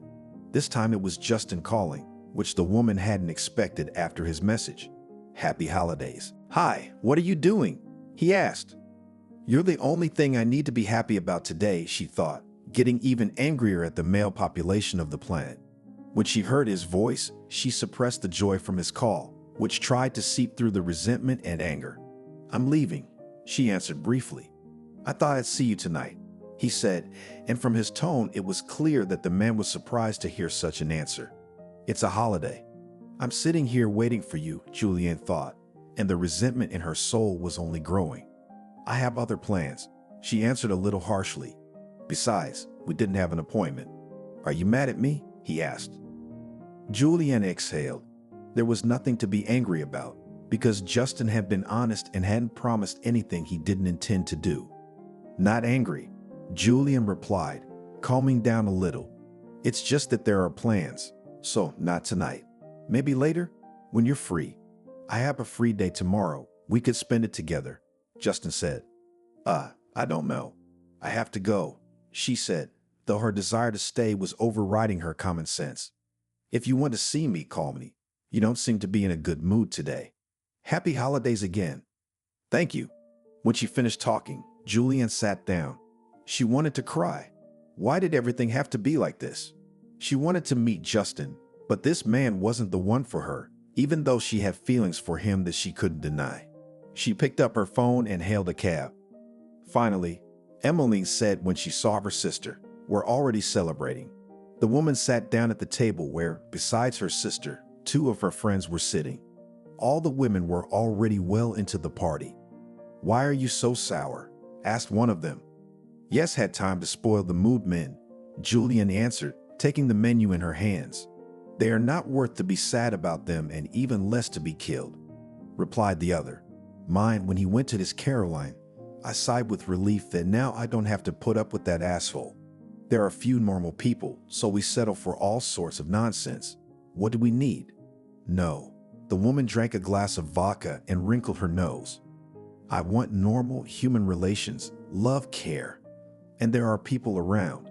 Julian sighed and poured herself a shot of vodka from the decanter. "Austin was chasing after her. And what a bouquet he gave her this morning," said Emily. "So we turn our noses up at him. We want a Russian." "I can understand that. I like the European type of men too," said one of Emmeline's friends. "And we, Russian women, cannot accept and understand other faith. Julian doesn't need that Austin. Anyway, to you and me and to them." The second friend of her sister made a toast, raising a glass of vodka, and all the women followed her example. Julian couldn't remember the last time she danced like that. Having drunk a little alcohol, she felt that her mood had improved and her soul wanted a holiday. Let this holiday be without men, though not quite without men. After all, she had already met Ronald, and the other girls were not without attention from men. It was already 3 o'clock in the morning, and she was doing another slow dance with a new acquaintance. "Let's get out of here," he said in her ear in a promising tone. "Where to?" Julian wasn't sober, of course, but her brain wasn't so out of whack that she could go anywhere with Ronald. "My place," he said. And Julian suddenly stopped dancing and, freeing herself from his hands that were clutching her during the dance, laughed heartily. Ronald looked at the woman with bewilderment. Apparently a strong overdose of alcohol, quoted the man. Nope. Continuing to laugh, Julian replied. It's such a fun day today. They're all the same, Julian thought. It's like a cornucopia of fun today. She'd never had a day like this before. Julian returned to the table, still laughing. What's the matter with you? Her sister asked. Are you laughing or crying? Julian took a mirror out of her purse and started wiping off her mascara. I'm laughing, she answered her sister. Ronald just invited me to his place for a ride. Paul asked me out tomorrow. Emmeline's got a date too. I'm going straight to bed. That's the fourth one of the day. Julian laughed again. Austin didn't call. Emmeline said, If you mention him again, I'll bite you. I won't. I'm sorry. We should get to the house. Emmeline yawned and looked at her watch. Couldn't your Paul drive us? Julian asked her sister. He'd take a cab himself, but he lives in a different neighborhood, she answered. We'll call a cab. Julian remembered that Justin had told her to call him when she was free and wanted to see him, and so she did. Hello, a sleepy voice answered. Still want to get together? She asked. What time is it? Justin yawned and opened his eyes. 4th hour of the night or morning. Julian, he answered immediately. Where are you? He asked, hearing music and women's voices. With the girls in the cafe, we were celebrating our holiday. Should I come? Can you pick me and Emmeline up from the cafe? I can. Give me the address. He yawned again and got out of bed. Julian was surprised. She hadn't expected Justin to agree to come pick her up in the middle of the night. Well, Emmeline asked her sister. Justin will pick us up, Julian replied, taking another shot of vodka. Wow, I'm actually surprised he showed up today. Me too. There's got to be something else to do besides just show up at night, Emmeline remarked. If you ask me, you should have called a cab and told Justin to fuck off. He's no different from William and Evan. Tomorrow, Julian said, munching on a pickle. Tomorrow what? Emmeline asked. Tomorrow I'll send it. I don't want this kind of relationship anymore. I'd rather suffer for a month, but I can't go on like this. I can hardly believe it. I like him a lot even more. Today I was convinced of that. But I don't want love without commitment. Falling in love with a man just because he's good in bed is stupid. You don't know anything about him. He came and went, and that's love. Once in a movie, that doesn't count. Actually, we still talk and we always cuddle. I don't know how to explain it, but it's warm when he's around, nice, calm, cozy. Paul came up to them and took Emmeline to a slow dance. A drink. One of her sister's friends came to the table and poured vodka into her and Julian's glasses. Aha, she said, drinking it down, immediately washing it down with tomato juice. Julian almost listened to the phone ring. Well, I'm here, come on out, said Justin, and she immediately looked for her sister with her eyes. 5 minutes, she answered, heading towards her dancing sister. The carriage is here, it's time, she said. Really? It hadn't even been a year. Emmeline said goodbye to her beau and took her things and followed her sister out the door. Justin got out of the car. A smile played on his face when he saw Julian and Emmeline swaying. I can see well, he said, opening the front and then the back doors of the car. Great, Emmeline replied, flopping into the back seat. Great, Julian said, sitting down in the front seat. She wasn't drunk, but her eyes were foggy and she felt a little dizzy. Oh, flowers, said Emmeline, seeing the 2 bouquets next to her.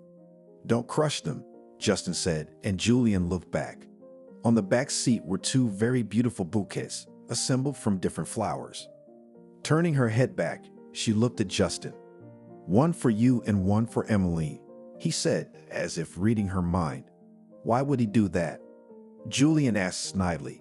That's an odd question. It's a holiday, he answered. Julian looked at the flowers again.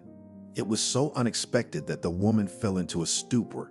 She wondered if Justin had feelings for her too. After all, he'd come for her as soon as she asked him to. She'd never asked for anything before. If he didn't care about her, would he buy her flowers? Julian put the bouquet in a vase. Can I buy you tea? Justin asked, sitting down on a stool by the kitchen table.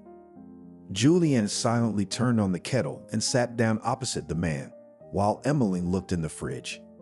Oh, cake. Where from? She looked at her sister and pulled out the cake. Evan brought it, she said. It's good for something. I feel like having tea with something sweet and savory. Emmeline put the cake on the table and went to get tea glasses and plates and spoons, taking a vase for her bouquet. Evan, Justin looked at Julian. Your mascara is smeared, by the way. Were you crying? No, not at all. I was laughing. I'd had the kind of day that makes you laugh, she said, grinning. Justin, this is so nice and so unexpected. Thanks again for the flowers, Emmeline said as she filled a vase with water and placed her bouquet in it. The man smiled. So who's Evan? He asked again. Julian waved her hand. My ex came to make up, she answered casually. Was it successful? Justin asked. No. Julian took a knife and handed it to Justin. Cut the cake, please, she said. The kettle boiled and Emmeline began to pour the boiling water into glasses. The sachets are on the table, she said, looking at Justin. There was silence for a while, and then, taking a bite of cake, Emmeline broke the silence. Very much so, she said, closing her eyes in pleasure. I don't even want to eat it because Evan brought it. Julian looked at the piece of cake with obvious disdain. It's not the cake's fault, Evan bought it. Emmeline took another bite. Justin smiled as he listened to the sisters' conversation. Really, really delicious cake, he said, and Julian immediately took a bite and put it in her mouth, admitting that Justin and Emmeline were right. It was really good. Finishing her tea and finishing her piece of cake, Emmeline yawned. I'm going to bed. Don't make too much noise, she said and left the kitchen. Julian glared at Justin. I didn't realize the format of our relationship meant holiday gifts, she said. Are there any rules about that? He asked. No. The woman got up from her stool. I'm going to take a bath, she said, and headed for the tub. Wrapped in a towel, Julian came out of the bathroom. Justin was still in the kitchen, looking at his phone. I'm going to bed, she told him and followed him to her room. Justin put his phone in his pocket and followed. You're obviously not in the mood tonight, he said and hugged Julian. I was today and yesterday. She released herself from his embrace and threw off her robe and began to put on her pajamas. The man left the room and returned a minute later, holding the bag he'd left in the hallway. Maybe this will cheer you up a little, he said, holding it out to Juliana. She took it silently and looked inside. There was a big, beautiful box. What's this? She asked, pulling the box out, looking at Justin in bewilderment.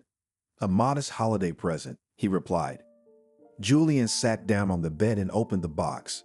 It was a bath kit, containing salts, balms, body scrub, shower gel, handmade soap, and a few other jars and bottles she decided to study later. Thank you, she said a little absent-mindedly. This was all too sudden. How about a kiss? You're colder than an iceberg today, he said. Julian got up from the bed and walked over to him. Placing her hands on his chest, she touched her lips to his and her mood began to change for the better. Justin quickly freed her from her pajamas and laid her on the bed, and Julian, despite her recent desire to end their relationship, completely forgot about that desire, unable to deny herself what she wanted. When she opened her eyes in the morning, she saw that Justin wasn't there, but she didn't have time to be upset when she heard voices in the kitchen. She put on her pajamas and, yawning, went in there. Good morning, country, said Emmeline. Her sister and Justin were talking animatedly, drinking tea with pizza and yesterday's cake. Good morning, or rather day, Justin said. Julian looked at the clock on the wall. It was 2 o'clock in the afternoon. Do you want pizza? I will, she answered, sitting down next to Justin. Did you sleep well? He asked. Not really. Julian yawned again. You two stay here, and I'm going to go lie down some more. Emmeline got up from her seat and walked out of the kitchen. What were you talking about?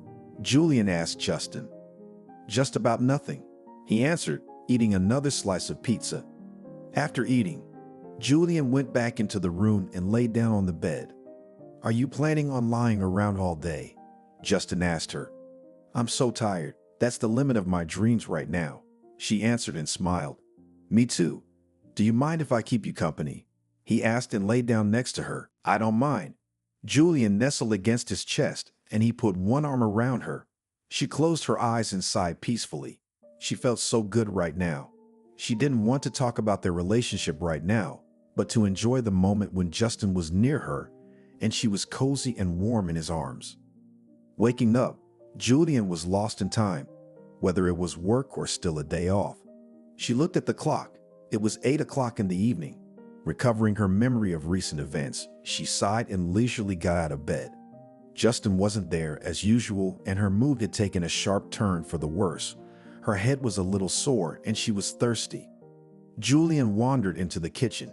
Justin was sitting at the table, sipping coffee. "How are you feeling? Did you sleep well?" he asked. "I think so now. I'm thirsty."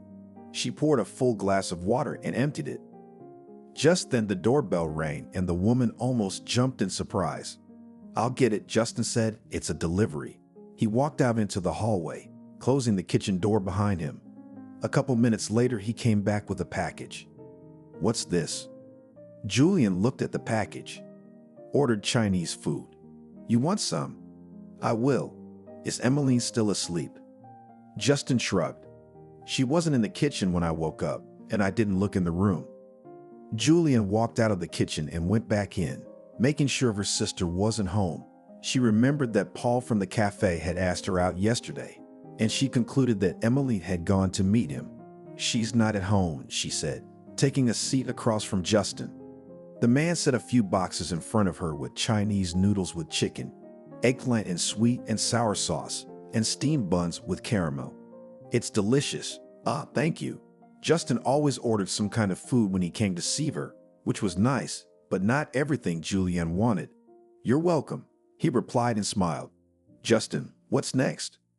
Julian suddenly blurted out and looked at the man warily, waiting for an answer. "We can go for a walk or watch a movie," he answered, finishing his noodles. "I don't mean tonight." She squeezed it out of her. Justin put down his fork and looked at the woman. "Regina, not now," he said in a serious tone. "When? Please understand me. This is so hard for me. I know that you all said that I agreed, but I can't take it anymore." "And how do you want? Marriage?" he asked, staring at her unceasingly. "Yes, marriage, children. I'm not asking you to propose to me, and I'm not going to give you any ultimatums. It's just, if you don't want a relationship that's anything other than come and go, we should break up." It was very hard, but Julian couldn't go on as it was, wanting more. She wasn't ready to continue settling for less. Justin gloomed and thought for a moment. "I think I'll be going now." He rose from the table, and Julian felt a lump forming inside her, and her heart stopped. She got up and followed him out into the hallway. There was silence. Once he was dressed, Justin looked at her, and she caught something akin to regret in his gaze. "Bye." It was all he said as he opened the door. "Bye." Julianne barely whispered. She slammed the door behind Justin and went to her room, falling onto her bed and crying herself to sleep. Emmeline got home around 11. The girl was in high spirits, and she was holding 3 scarlet roses. "Anybody home?" From the threshold she asked, and without waiting for an answer, knocked on her sister's room. "Come in," she answered. "Regina, what are you doing?" The smile faded from her face when she saw her sister crying, lying on her back and staring at the ceiling. "Justin and I broke up," she said, sniffling. Emmeline sat down on the bed. "It seemed to me that your relationship was changing," she said, looking at her sister sympathetically.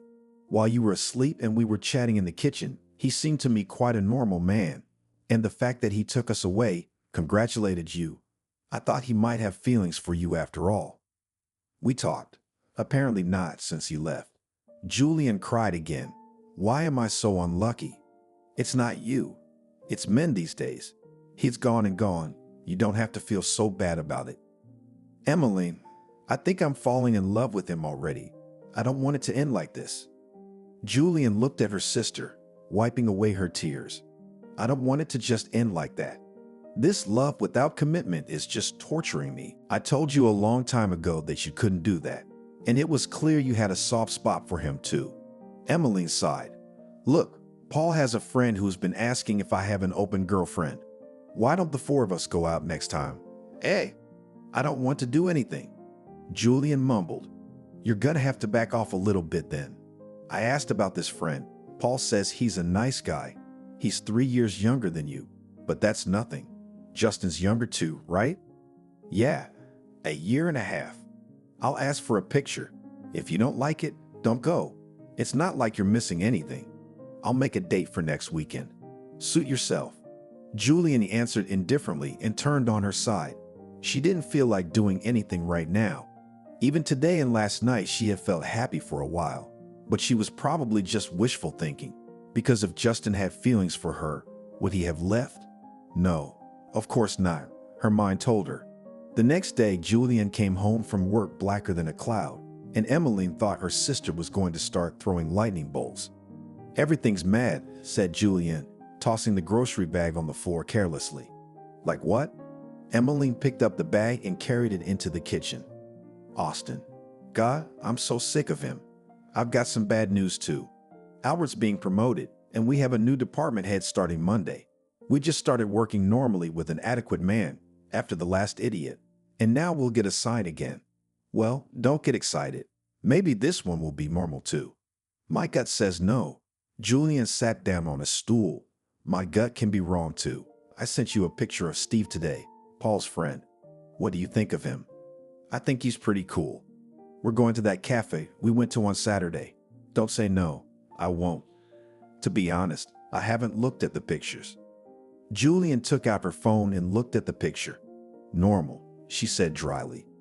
You can't beat a wedge with a wedge, so why give up the chance to meet someone new?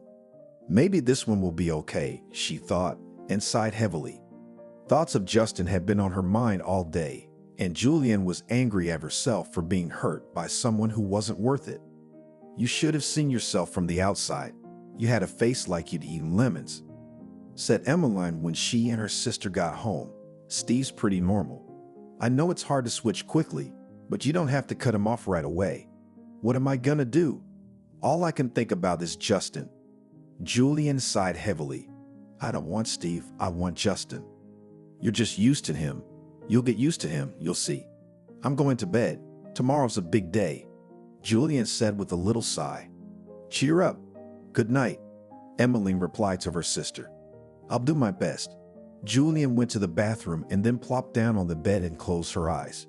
She couldn't get Justin out of her mind. As soon as Julian stepped into the office, Austin came up to her and handed her a candy bar. Austin, for the millionth time, don't try to hit on me, it's useless, she said, ignoring the gift. I've never seen a woman more stubborn than you, replied the man. It's just a chocolate bar, you can have tea with it. Thank you, but you don't have to give me anything else. She looked at the man sternly. Hello, everyone. Julian's co-worker and pal Fiona walked into the office and gave the people there a smile. Just ran into the general and apparently he was walking with our new boss. The woman looked at her watch. In 10 minutes we're expected in the office. So how's the first impression? Julian asked immediately. Who knows? Fiona shrugged. He looked normal, young. Austin left the women and Fiona sat down next to Julian. I can see he's not giving up. She looked at the candy bar. Water sharpens stone, she said with a smile. It's called obsession. You tell a person no, and he doesn't understand. Julian replied a little irritated. He's pushy, persistent. Let's not talk about him. He's really annoying me already. Fiona looked at her watch again. Let's go meet the new chief. It's a shame they took Albert away from us, but let's hope he's okay. Fiona looked at the rest of her co-workers. What are we sitting around for? Everybody out, she said. The whole department went into the office in a friendly crowd. As soon as Julian saw her new boss, her face changed and she was ready to faint, but she kept on her feet, grabbing Fiona's hand. Why are you so green? She asked, looking surprised at Julian, who looked as if she had the biggest shock of her life. Justin stared intently at Juliana. You could tell by the look in his eyes that he was just as shocked. This is what happens when you know absolutely nothing about a person, Julian thought. She wasn't prepared for this surprise. Justin struggled to pull himself together and turned his attention to work. After introducing himself to all the employees, he made a short speech about their goals and objectives for the current month and then sent everyone to their seats. It was not easy to work after such a meeting. Julian had no idea how to work with him in the same office. Her heart was pounding frantically, and her mind was a jumble of different thoughts. "What's the matter with you?" Fiona asked, looking at her colleague. "Have you met our new chief?" "Why would you think that?" Julian asked, trying to regain her composure and look carefree. "You looked at him like that, and he looked at you too, and it was like he was stunned. It was very noticeable," quoted Fiona. "You're right. We do know each other." Julian stared at the computer, not wanting to go into details. "You'll see," he said, turning toward the pie yard. "Let's get some pie," he continued, pulling into the parking lot. After buying the pie, they got back into the car. After driving just 5 minutes to the yard of the house next door to Pie Court, Justin parked in one of the front doors, and Julian immediately guessed that he had brought her to his house. "Let's go," he said as soon as they got out of the car.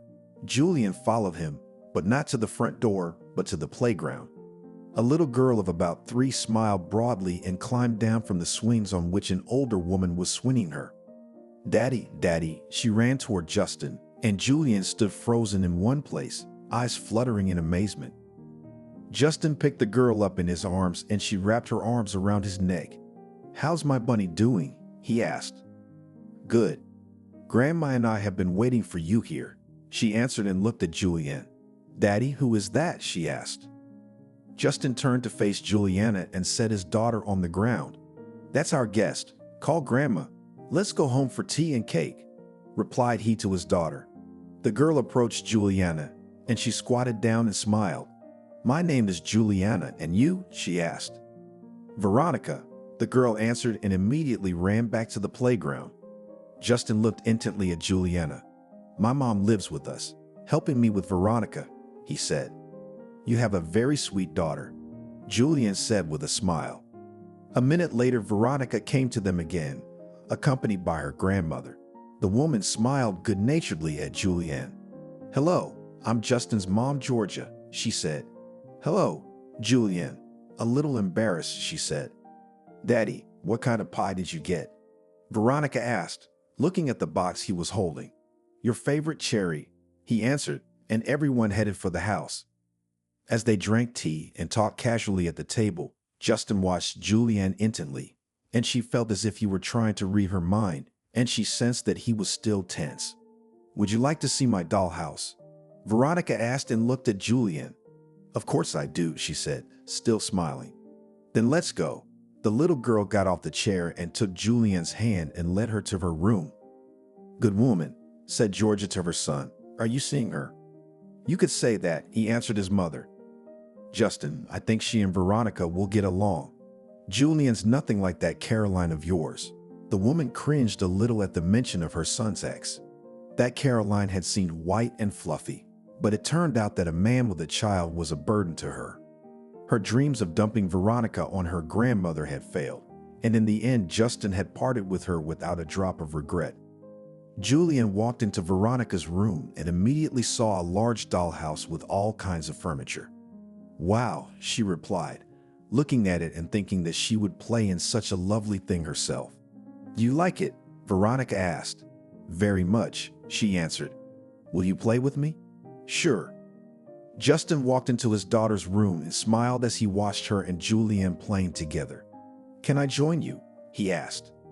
"Sure, Daddy," Veronica replied, and Julian said that she really liked my toys and she didn't have any as a child. Juliana felt happy. As the three of them played and laughed happily, she suddenly felt like they were a family, and she felt warm at the thought. She liked Justin's mom too, not to mention the adorable little girl with 2 ponytails sitting next to her. She was also finally convinced that Justin cared about her, wondering if he probably thought that having a daughter would push Julianne away, and she wouldn't want to have another relationship with him.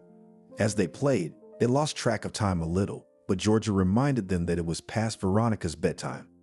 "Here we go," she said, pouting her lips.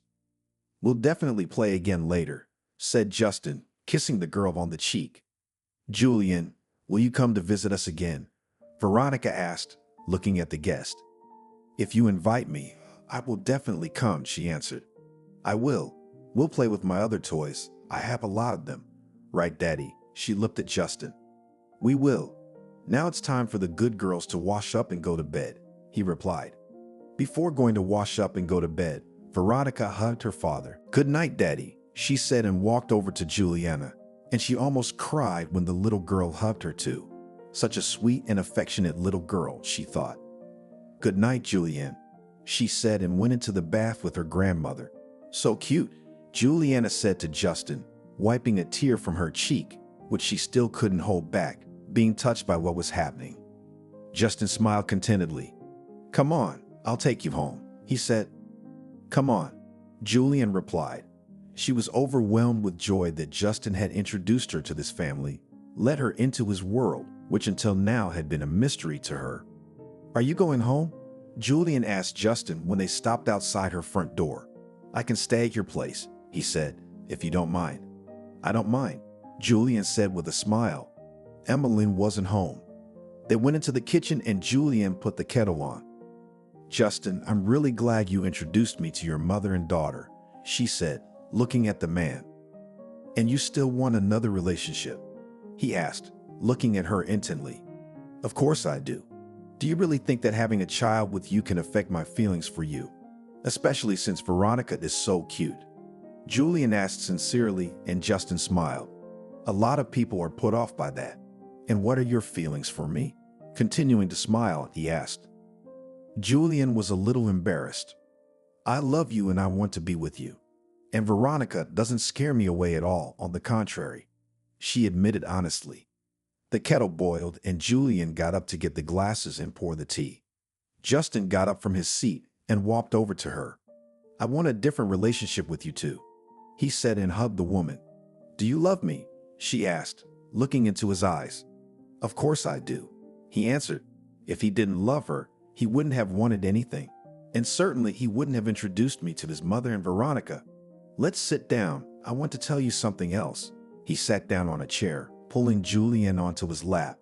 "Veronica isn't my daughter. She's my niece," he began. "My sister died after giving birth. Daddy ran away when Karen was still pregnant, and after she died, he didn't want his daughter. Wrote a waiver. I went straight to adoption. Wanted the girl to have a father as she didn't have a mom. Veronica doesn't know that, of course. For her, I'm her birth father, and for me, she's my own daughter." Julianne looked at Justin with surprise and sadness. That's how it is, she thought, having received such unexpected information. Veronica looked a little like Justin, so there was no doubt that she was related to him. She must miss her mom. Juliana sighed, imagining how hard it must be for a little girl like that to be without a mom, especially when everyone around her has one. Of course she does. But not every woman is able to love and accept someone else's child. My past relationships are a very good example of that, he said sadly. I could do it. Julianne replied and smiled, and Justin kissed her immediately. They had a glass of tea and went to their room. I love you even more now, she said, hugging the man. Shall we go to my place after work tomorrow? He asked, pulling her close to him. If the new boss does not load to the full, then we will go. Smiling, she answered. He won't. He is quite adequate and will spare the woman he loves. Justin laughed and immediately began kissing Julianne, slowly releasing her from her clothes.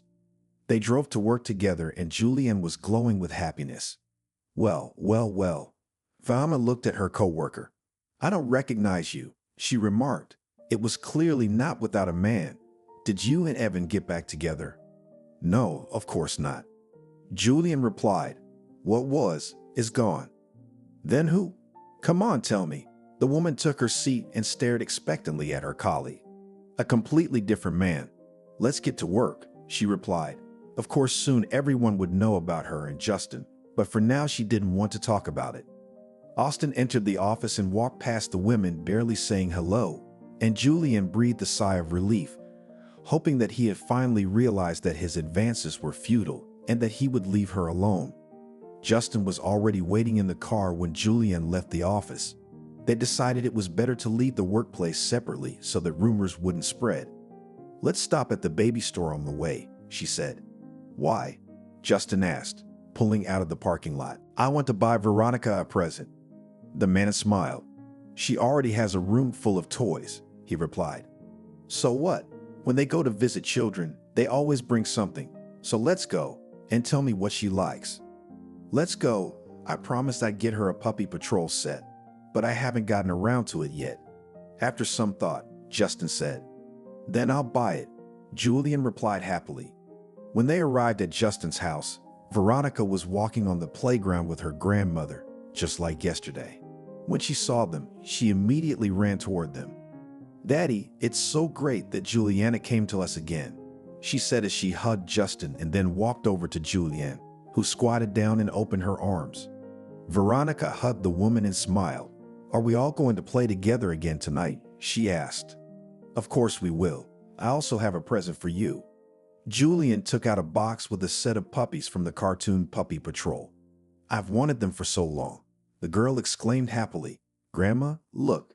She immediately showed the set to Georgia. How wonderful, she said.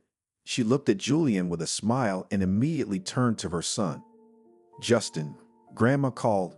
Grandpa's blood pressure is off the charts again. I'll go to them. Take Veronica to daycare tomorrow, okay? Sure, Mom, go. I can pick her up myself. Be sure to call me later to let me know how Grandpa's doing. After saying goodbye to everyone, Georgia left, and the three of them went to Justin's house. After dinner, they played with their new toys together, and again the time flew by very quickly and it was time to put Veronica to bed.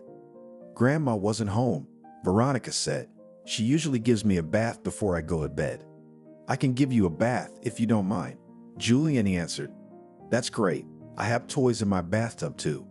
Veronica took Julian's hand and led her into the bathroom. Justin filled the tub with water. Just don't stay in here too long, he said smiling, and stepped out, leaving the two of them alone. Veronica dumped all her bath toys out of the small red basin into the water and, laughing, splashed Julian a little. You little bully, she laughed, wiping the water off her face. Julian didn't have much experience with children, but she really enjoyed messing around with this little girl. After playing with Veronica in the bathtub for a while, she washed the girl and then wiped her dry, wrapped her in a towel, and brought her into the room where Justin was waiting for them. And the story? Veronica asked when she was put to bed. I'll read it now, said Justin, picking up the storybook. The girl looked at the woman with a smile, and Justin handed the book to Juliana, who began to read a fairy tale about a little house.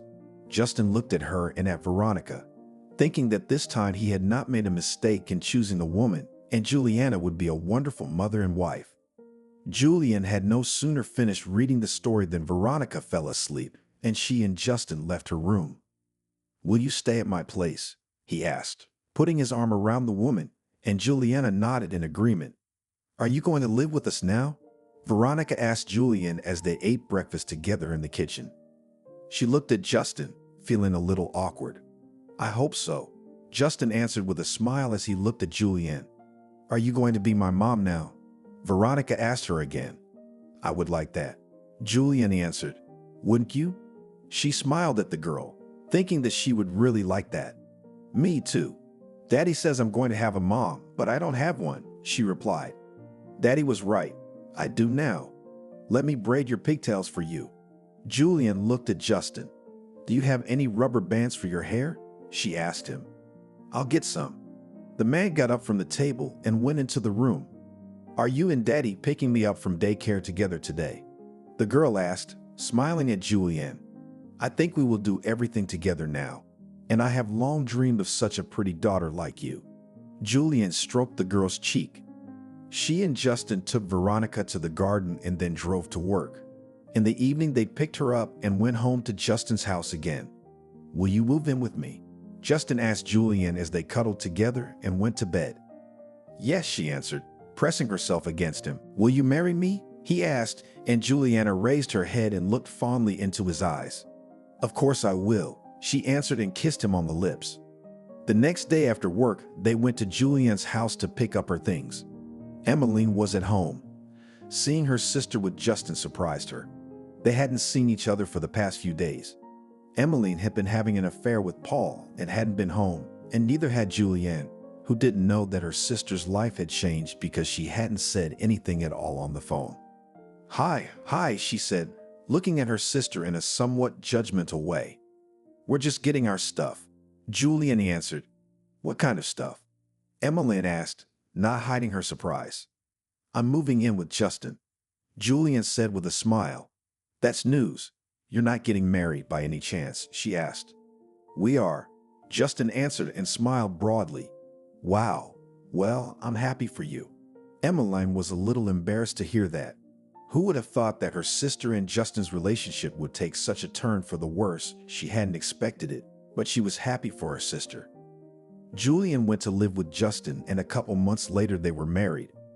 Georgia moved out on them, deciding that her son and his wife and Veronica should live separately. Justin and Juliana persuaded her to stay because she did not interfere with them at all, but the woman was adamant in her decision, promising that she would visit them and periodically pick up Veronica from kindergarten. When Juliana's apartment was completed, they decided to rent it out and also bought a small cottage, where Georgia immediately began to plant everything that could grow. "Mom, when is he going to be born?" Veronica asked Juliana, looking at her still small belly. "It's not very soon," she answered, putting dinner on the plates. "We don't even know if it's a boy or a girl yet." "I think it will be a boy," said Veronica. "And why do you think so?" Justin asked her. "Because I'm a girl, so now we need a boy." With a serious look, replied Veronica. Julian lightly ruffled the girl's hair and smiled at her husband. "Here, enjoy your meal, little mouse." The woman put a plate in front of Veronica, which contained her favorite mashed potatoes with a cutlet. "Delicious," she replied and began to eat the contents of the plate.